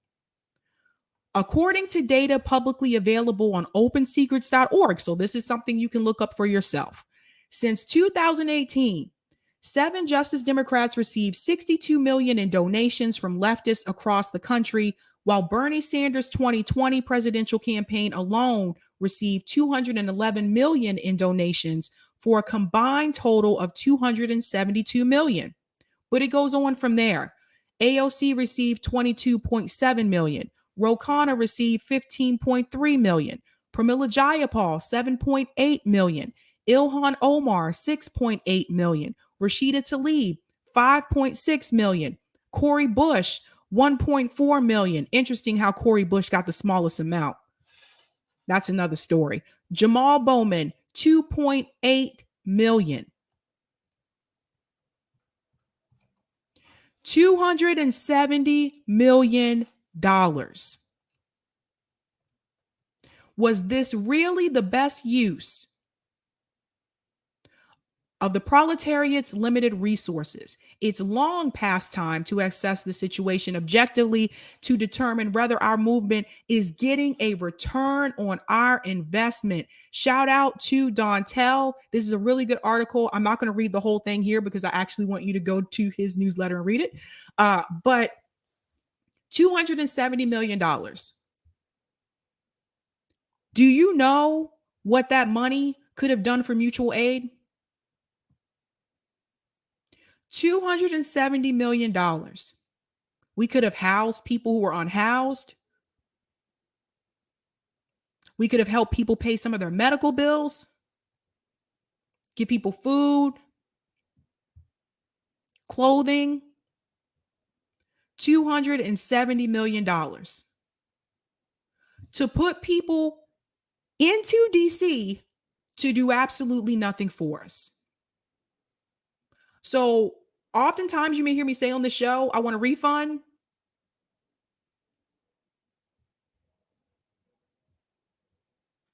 I donated a lot of money to Bernie Sanders and AOC. $270 million. Now, I show you this and I say that because when I say this, people say, oh, we can't do everything through mutual aid and direct action. And yes, I understand there are policies that need to be passed, but the policies that are being passed are not helping us. That's the problem. When it comes to foreign policy, do we really have a say-so? The president is the one who makes those decisions. Do we really have a say-so? when it comes to the policies that we need, that we're fighting for here in this country, the progressives that we put in are not fighting for them. Now, Colin mentioned something on Twitter, and shout out to Colin for this, because I was thinking the same thing.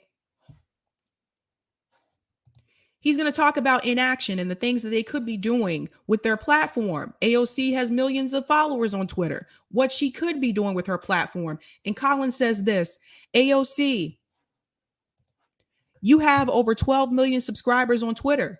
You can set up a rally in DC for any of these issues easily to push for direct action / get media attention. And yet you are not doing that. Why? Now I want you to think back to the video that I just played of Cynthia McKinney, the interview I had with her. I want you to think back to what she said. None of them are willing to go to the mat. There's more she says in that interview before that as well.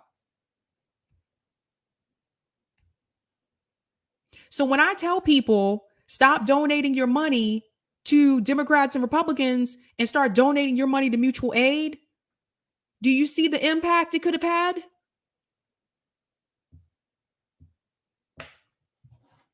I'm going to go to some of the comments in the chat.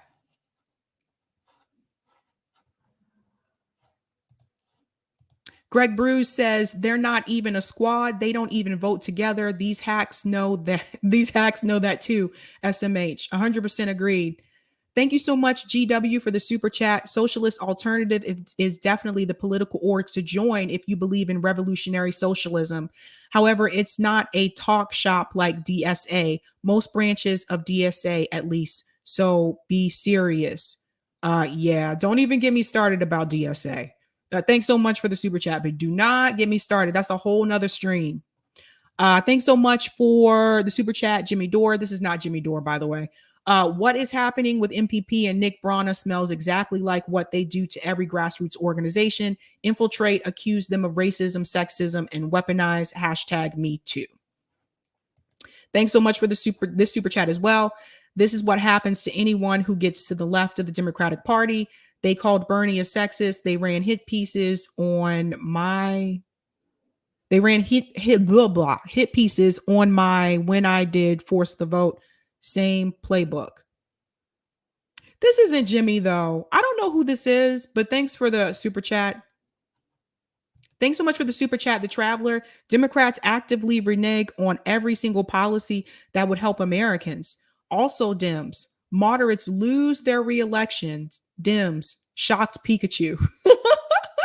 You guys ever seen the shocked Pikachu face? I post that on Twitter a lot. It's like, what? Thank you so much for the super chat. Danielle said, we have two strong Republican parties. LOL. Jimmy Dore says, I hope everyone remembers the fake accusations against Shahid. This stuff with MPP is about infiltration and squashing third parties. Don't fall for it. Thanks so much for the super chat. But like I said, I reached out to Nick Brana, so the invitation is still open. If he wants to come on and tell his side of the story, he's welcome to do so. But I don't think he's going to come on. Shout out to Kyle. Thanks so much for the super chat. I've been purged from SWP and the Green Party. It's tough to be a working class commie. Good luck, Renee. Thanks so much for that super chat. Thank you. Eric, if you could clear all of those from the starred column. Thank you so much. Yeah, man.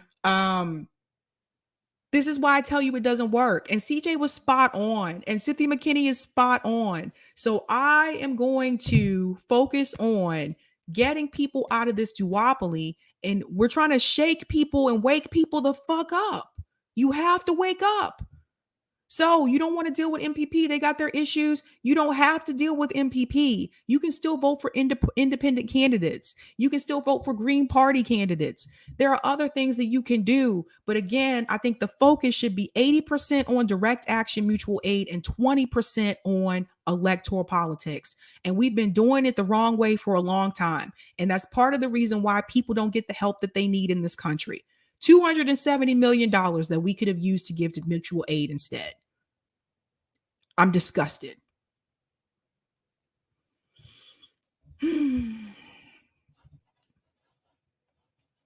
Yeah, Hugo, I don't know like if you're new or not. You said then start something. We already do that. Yeah.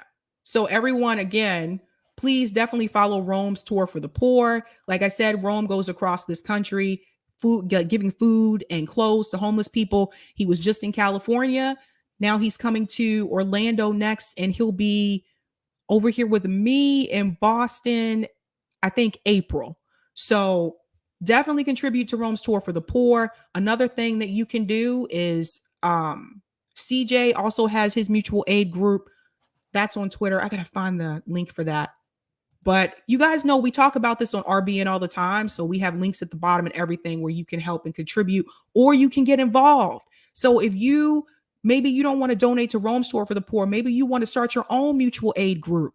We're going to do stuff like that, like mutual aid workshops to show people how to do it so they can do it and get it done in their community. This is how other people have already gotten involved. You know how many people have reached out to us and told us how much Rome inspired them?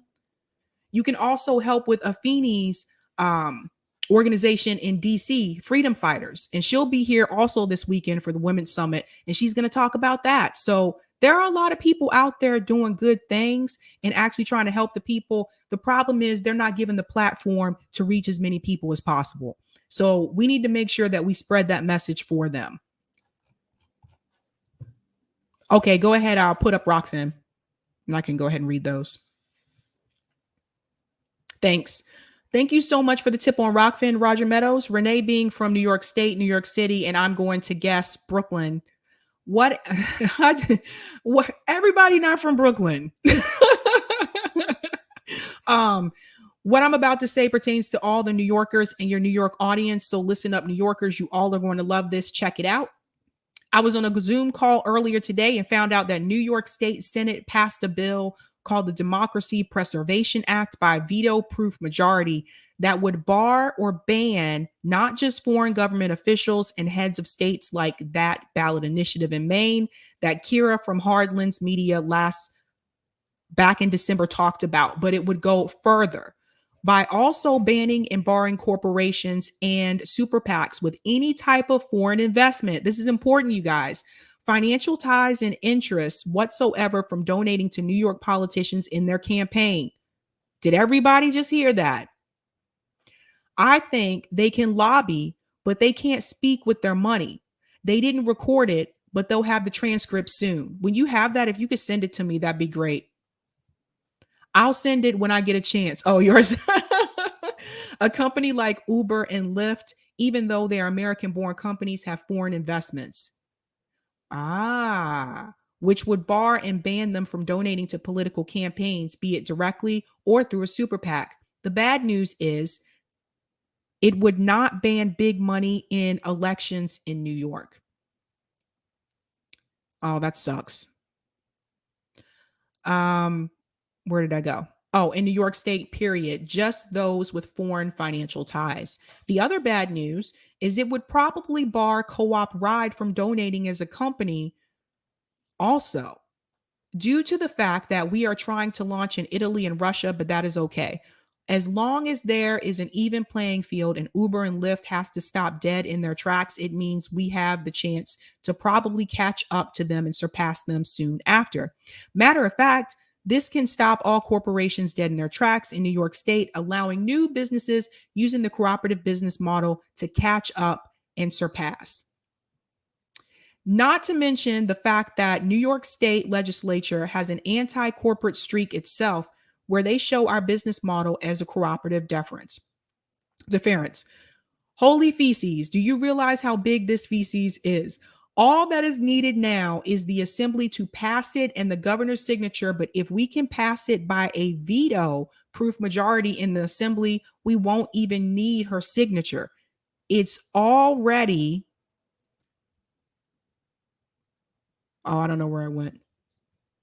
Oh, sorry. Oh,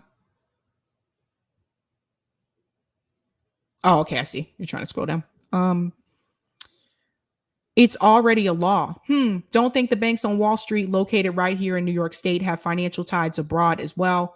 To your New York audience, support the Democracy Preservation Act and call your assembly member to pass it, The bill number is A7458. Let me put that in the chat because I know some of you are in New York. The bill number is A7458. You don't have to call your New York State senator. It already passed there. But if you are curious to find out if your New York State senator has passed it, the bill number is S1126B. Renee Sabby will tell you I'm not a fan of political parties. In fact, I'd like to abolish all of them. But corporate corrupt Cuomo wanted to make third parties pay, more specifically WFP, for backing Cynthia in the primary against him by raising the threshold of how many votes a party needs to get on the ballot so they can automatically appear on the next ballot without having to get more signatures. The only third parties that survived were the conservative and WFP, ironically, since that was the party he was trying to kick off the ballot. But everyone else who was in a third party got filed under independent or non-affiliated. My question, how do we get together with other thirds like libertarians and Greens to reverse that? I remember this was happening at some point, but I lost track. Renee, just like you said before regarding Dor and Ryan, just because someone you don't like says something doesn't necessarily mean that it can't be true. I want to harken back to 2016 when Dem establishment and Hillary, who we don't like, accused members of the Bernie's campaign for being racist. Then later went from draft Bernie to our revolution to now MPP. Just something to think about. Cori, if you feel you need to come home because you are not getting anything done in Congress, remember, Missouri is a direct ballot initiative state for both passing Missouri law and amending Missouri Constitution. You already have an on-the-ground organizing background. This is true. This is well said, Roger. The fight is at home for state and local, ground-up strategy, Medicare for all, that Democracy Preservation Act I told you earlier, public power, broadband, banks, worker co-ops. Nico's in Florida, you are in Miami, Kira in Illinois, Rome in Michigan, Nick in Missouri, Kim Ivy from Idaho but lives in Cali, Misty's in Ohio, 1,000 YouTube hosts in California, Mike Figueredo in Washington. Yes, I know he's on the TYT. Oh, why you say that, Roger? Dole, Cedar side. Now we need to get some people from the following states to start with: YouTube, Rockfin, and Odyssey, Arizona, Arkansas, Colorado, Montana, Nebraska, the Dakotas, Oklahoma, Oregon, Alaska, Maine, Wyoming, Mississippi, Nevada, Utah, Washington State. We could have also used those donations to Justice Dems to fund ballot initiatives also. Well said, Roger. That's a good point. That is a good point. All of those states were ballot initiative states that all of those YouTuber hosts live in. Wow. Thank you, Roger. Well said. Well said. All right. Guys, I hope you took all of that in. Roger does know a lot and he gives out a lot of information. By the way, I am starting to work with Kira from Heartlands Media. We did reach out to each other and we should be getting started on that ballot initiatives thing. I told her probably next week would be best because I have the summit this weekend. So that I think is going to be very helpful for people. And that's something I think we should be paying more attention to instead of like just the federal stuff. What can we get done locally? What can we get done through the states? These ballot initiatives, like a lot of us, he's right. A lot of us that are commentators live in ballot initiative states. So we should be taking advantage of this. Yes, JB, Roger is the man. I agree. All right. I got one more story for you. Wow. I definitely went over time tonight. This one's quick though. This one's about funding. So we got to go back to the money, ladies and gentlemen. So I don't know if you guys are familiar with Peter Thiel. He is a billionaire tech tycoon. He has been funding the GOP. Now, what is interesting about this story is being reported by MSNBC. Now, they're going to talk about the funding issues with the GOP, the problems when we think about where the money's coming from. But they're not going to mention anything about money coming into the Democratic Party. That's the problem with this video. So listen to this. This is so funny to me. They're going to talk about the billionaire money, but it seems like they only want to talk about it when it's in reference to the Republican Party. So here we go. Shout out to K Suddy QB for this video. Hillbilly elegy, now Ohio candidate for Senate, J.D. Vance, have in common? Well, aside from their seemingly bottomless appetites for public humiliation and hypocrisy, one of their biggest donors is a highly educated, gay, immigrant tech billionaire. But the PayPal co-founder, Peter Thiel, is just one of many uber-wealthy donors spending mega bucks to make the GOP's MAGA wing the mainstream. Anybody see the first problem, what she just said? Anybody see the first problem, what she said? The problem is you have look at these billionaires giving money to the GOP to make the MAGA wing mainstream. What about the billionaires that donate to the Democratic Party? What about those billionaires? I'll go back in. Joining me now to help understand the effects it's having on our national politics, Ryan Mack. He's a technology reporter with the New York Times, and Lee Drutman, political scientist and senior fellow in the political reform program at the New America. Thanks, guys, for being here. Ryan, I want to start with you. Peter Thiel is backing 16 Senate and House candidates, many of whom are election deniers, which is a very scary thing. This one billionaire has the financial power to greatly influence the shape of the entire federal government, essentially. What's his ultimate goal here?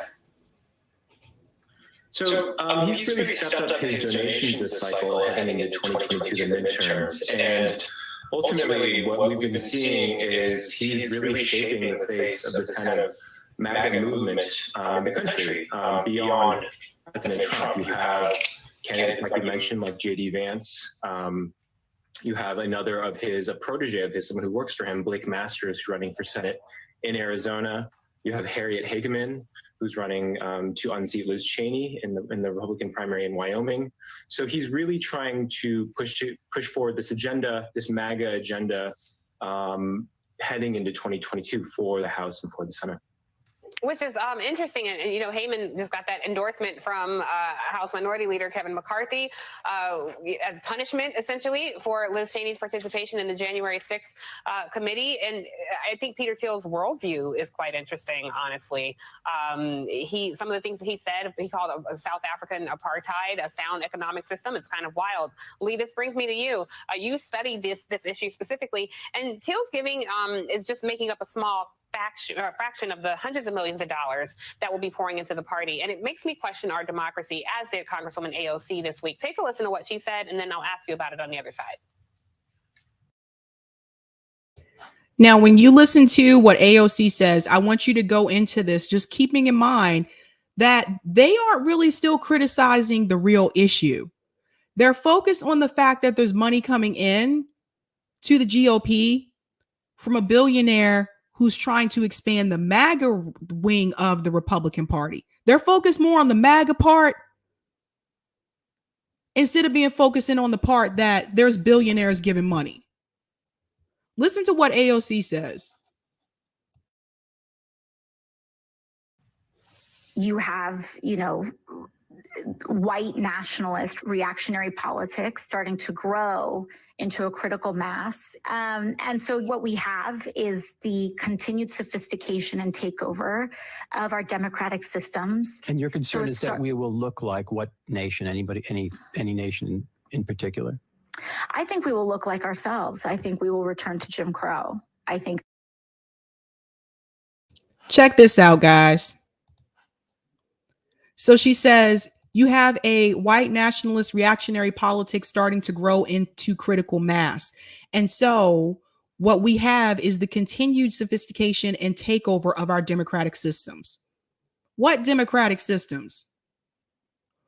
What democratic systems when the DNC can say that they can pick candidates in a back room? That doesn't sound democratic to me. What democratic systems, when during the Democratic primaries, the moderators were asking the candidates, how many of you think that the person who has the most delegates should move forward? The only one who thought the person who had the most delegates should move forward was Bernie Sanders. The other candidates did not. That's not democratic. What they are doing here is they're focusing on the culture war. And don't get me wrong, I'm not a fan of white supremacy. No, duh. But the problem with this is that they are not focusing on the fact that this is money coming in from a billionaire. They're like, there's this money coming in from a billionaire who wants to expand the MAGA wing, not the fact that the money is coming from a billionaire and that the politicians in the party is corrupt because of where the money is coming from. Not once in this video do they bring up the same problem that is happening in the Democratic Party.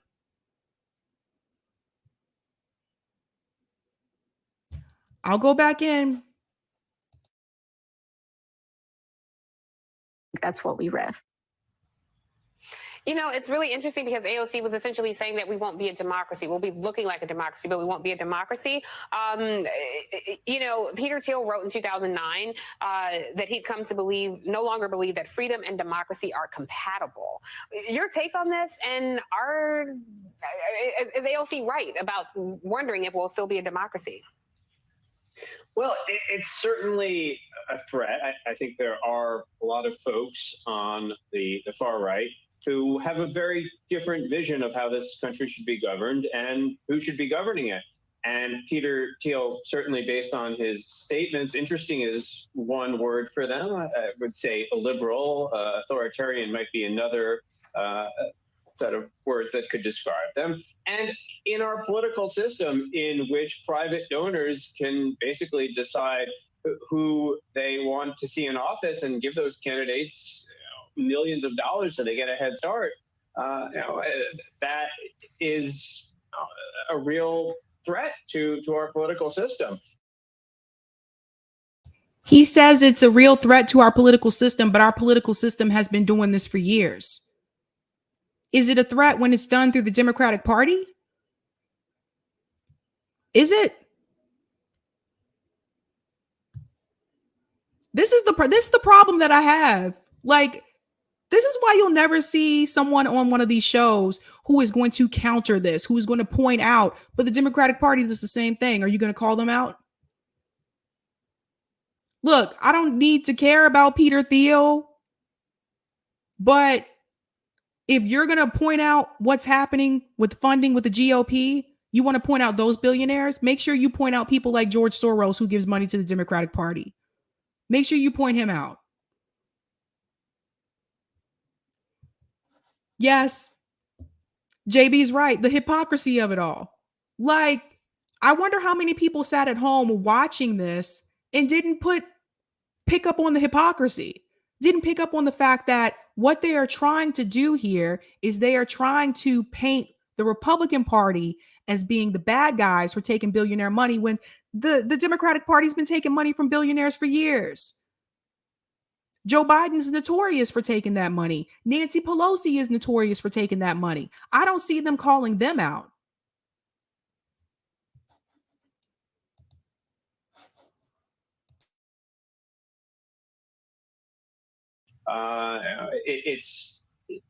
There is a very dangerous to democracy worldview that is emerging among some very wealthy people who feel like their vision of democracy, or the vision that they see emerging of American democracy, which is a more multiracial, multi-ethnic, diverse society, is a threat to what they see. And yeah, I agree with you. We're seeing how that plays out. No, dude. Let's not sit here and pretend like George Soros, because he donates money to Democrats, let's not sit here and pretend like he wants black people in his neighborhood either. Let's be real. If we're going to point out the racial issue, let's be real. Democrats are racist too. Newsflash. Again, a lot of this goes back to the class issue. A lot of this goes back to money. You think a lot of these donors that donate to the Democratic Party, do you think they want black people in their neighborhood? No, they don't. So let's not pretend that George Soros doesn't want the same thing. I'm sorry. You know, Ryan, one of the interesting things I found in your great reporting there in the New York Times is Peter Thiel has company. You know, he's not alone. He's now tied with the billionaire Ken Griffin as the largest individual donor to Republican politicians this cycle. What have you uncovered about their interests, though? Like, why are they pouring their money into these campaigns outside of just being loyalists to Trump? You know, do they expect something in return? That was a dumb question. That was a dumb question. Do they respect something in return? No, they're just donating money for the hell of it. All donors expect something in return. Big Pharma donates to politicians. Why? Why do they do that? So they can keep those systems in place. That's why we don't have universal health care for everyone. Student loan companies like Sallie Mae donate to Republicans and Democrats, FYI.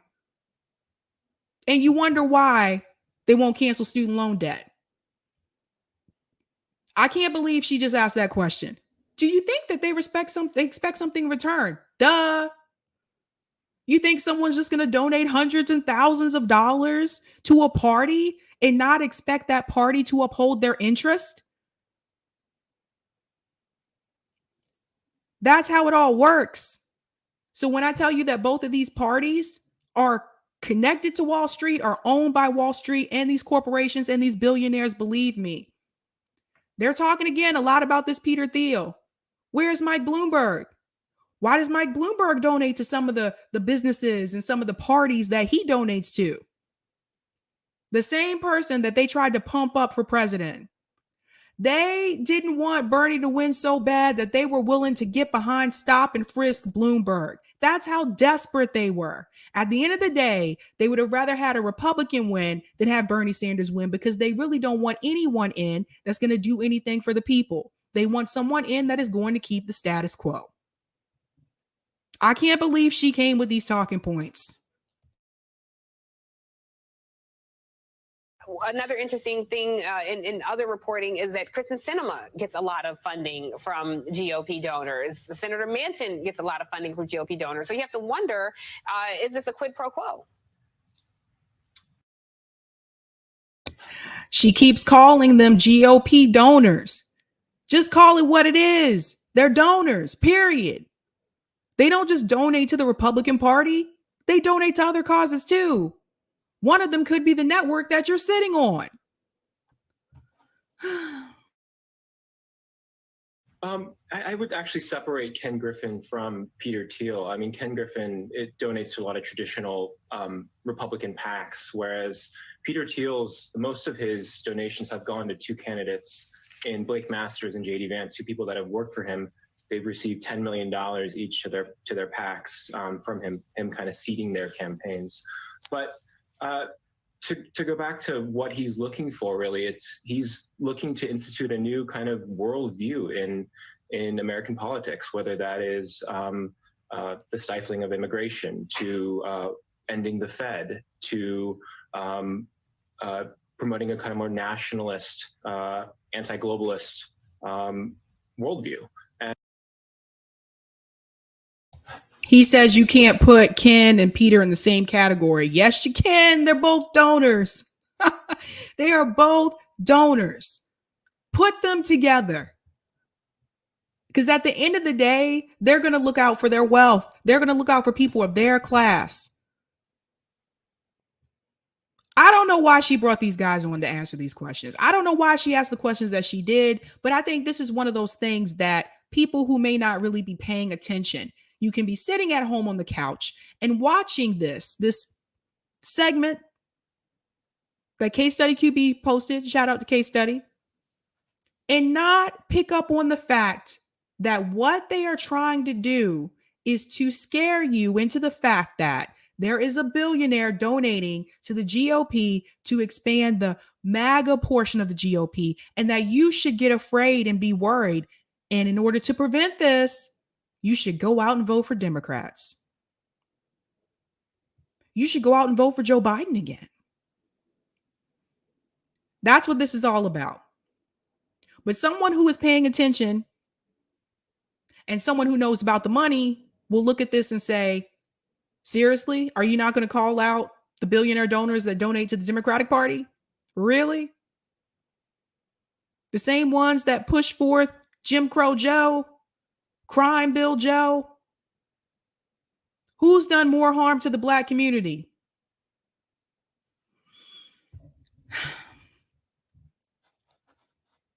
Yeah, Yipper 99, but Sabby, Trump, Russia. Exactly.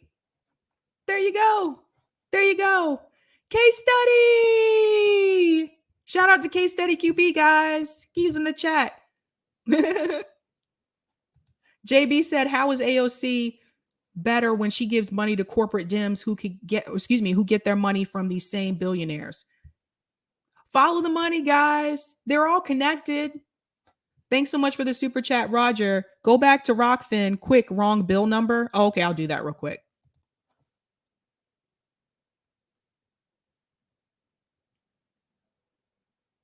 Scratch that last message. Make it believe doesn't exist. You read it right before the first time. My bad. A7458, all numbers except the A at the beginning. I just remembered the letter B was on the end of that Senate bill that already passed. But yes, the correct bill number in the assembly that needs to pass is A7458 with the number 8 at the end, to be clear. My bad again. One more time. Okay. A7458. Okay. Put that in the chat. All right. Many of you have been waiting for this. Some of you may know, some of you may not know. I told you I'm doing that Women's Summit this weekend. I told you guys I would announce the guests. So I'm going to go ahead and do that. Now, here we go. Now, I do want to go ahead and tell you some of the people that are coming on to the Women's Summit you may not like. You may not be a fan of. But I've told you multiple times before, I think it's important that we talk to people that we do not agree with, not just people that we do agree with. So I want you to keep that in mind. So that being said, balls. I want to play the promo video so you can see all the guests that are coming on. It's a lot of people. And what I want you to know is that we are having 4 panels. I say we, it's just me. I'm having 4 panels. And oh, shit. Well, what do you know? Nick Brana just responded to me. I'll get back to that. Okay, so first and foremost, where's that message from Kit? Sorry. I have to stop speaking aloud like this on a live stream because like people are like, who are these people you're talking about? Okay, I know I put the link in here for him. Sorry, I'm usually more organized than this, but this was one of those moments where, okay, got it. Doobie doobie doo. All right, now I'm going to say this again.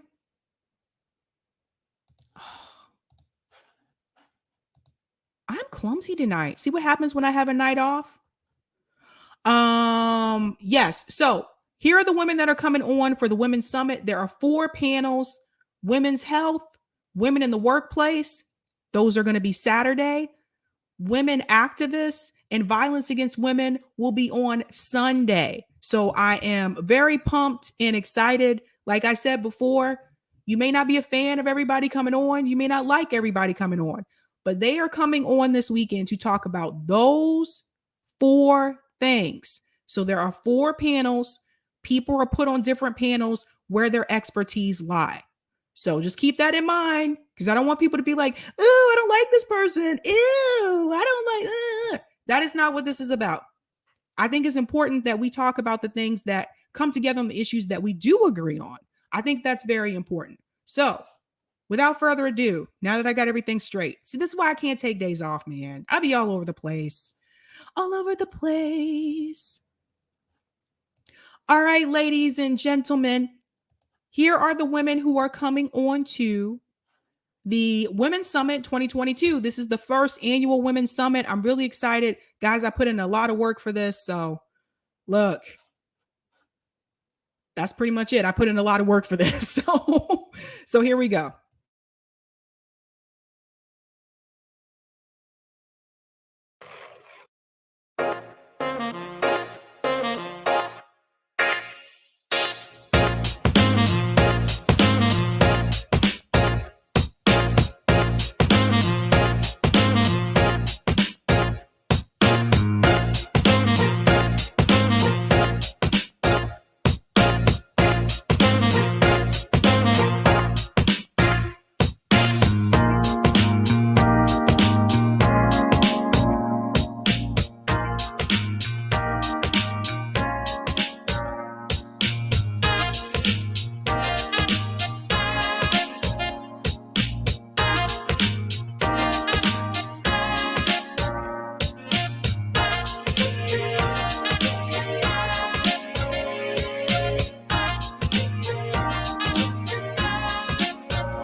All right, that's the lineup, guys. So yeah, there may be one more person. I'm kind of crossing my fingers on this one, but I don't want to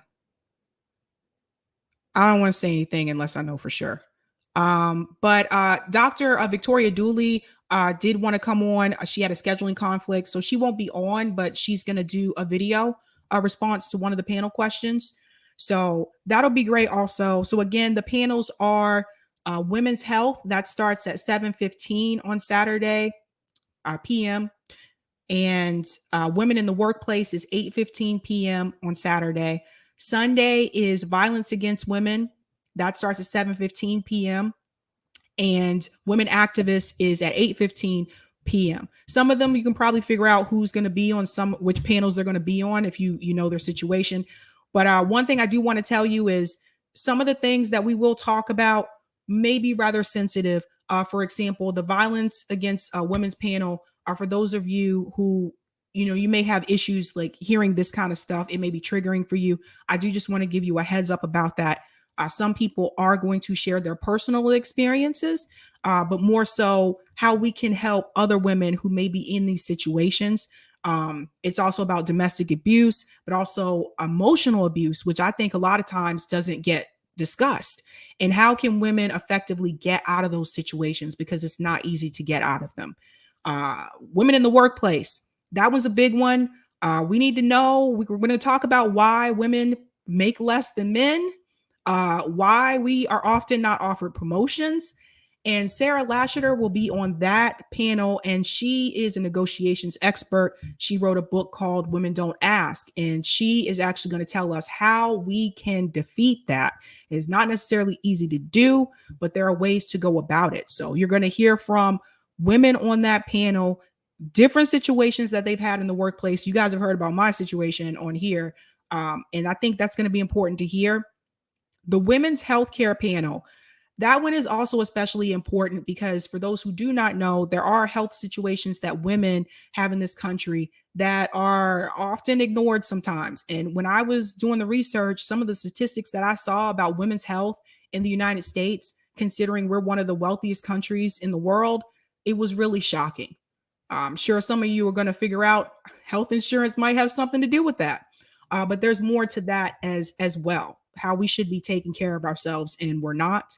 And of course, women activist panel. I'm really pumped for that one as well. You're going to hear from a panel of female activists about the organizations that they work with, how they got involved with activism, some of the challenges that they face just as a female activist. And also for those of you who are interested in getting involved in activism yourself, how you can get involved. Because a lot of people ask that question, how can I help? But there doesn't seem to be a clear answer sometimes, right?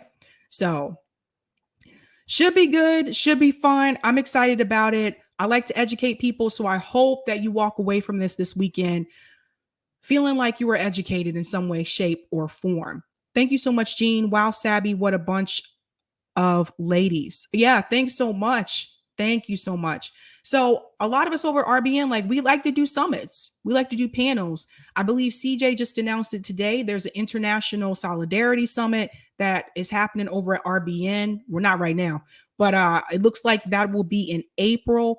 That is going to be really important, especially for those of you who are really interested in foreign policy.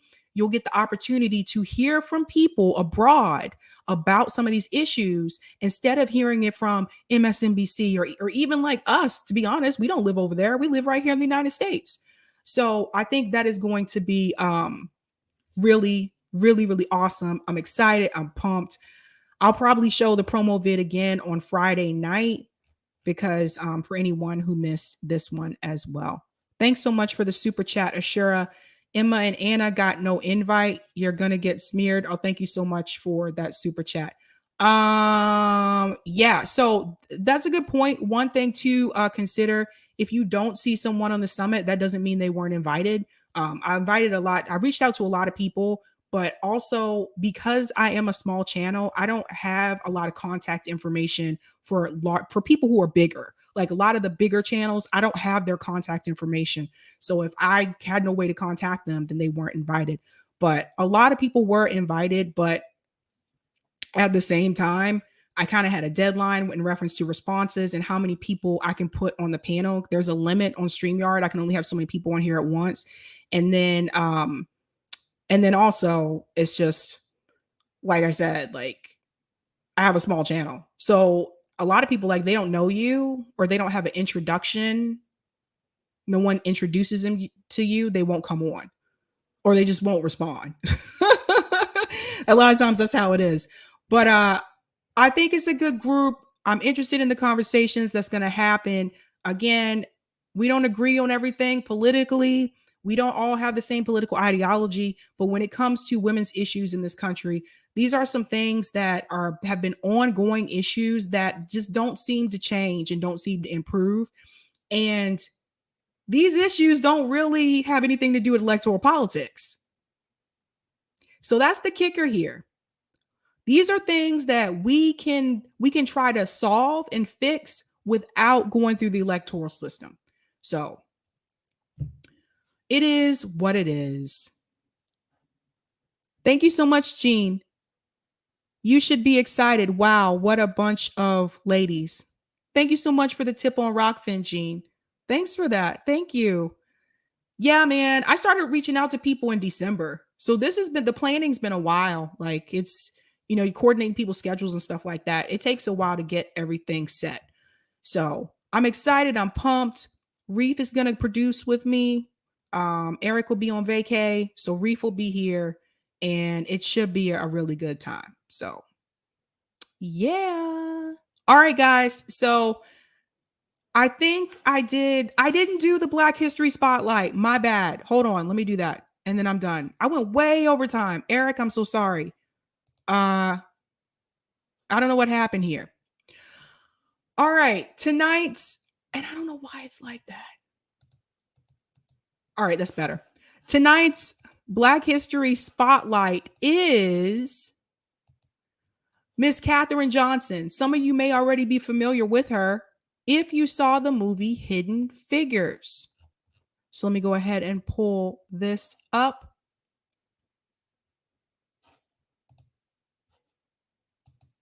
Katherine Johnson was an American mathematician whose calculations of orbital mechanics as a NASA employee were critical to the success of the first and subsequent U.S. crewed space flights. During her 33-year career at NASA and its predecessor, she earned a reputation for mastering complex manual calculations and helped pioneer the use of computers to perform the task. The space agency noted her historical role as one of the first African-American women to work as a NASA scientist. That is Katherine Johnson. I actually think it's Katherine Johnson Coleman now. No, it's Katherine Johnson. Okay, so if you want to know more about her, there are many documentaries, but also you should watch the movie Hidden Figures if you haven't had a chance to. Katherine Johnson was phenomenal, and she's another one of these stories in history that I feel like we were robbed of when we were in school. We were not taught about Katherine Johnson when we were taught about NASA. And I have to say that has something to do with the school propaganda of who they want us to know and who they do not want us to know about. But yeah, awesome. Shout out to Katherine Johnson. Guys, I went way past time. It's time for me to go. I really did. Like, it's like 9:30. Oh, it was not. I'm serious. It was a joke. Oh, Shira. Oh, thank you. Thanks so much for that, JB. Hidden Figures is on Disney Plus. So you can watch it there if you have Disney Plus. Yeah, man. All right, guys, I gotta go. I went over time. I went like 2 hours. Actually, no, I went longer than 2 hours. I went 2.5 hours. It's time for me to go. All right, guys. Thanks so much for hanging with me tonight. I hope you learned some things. I guess I need to get back to Nick Brana because he did respond. And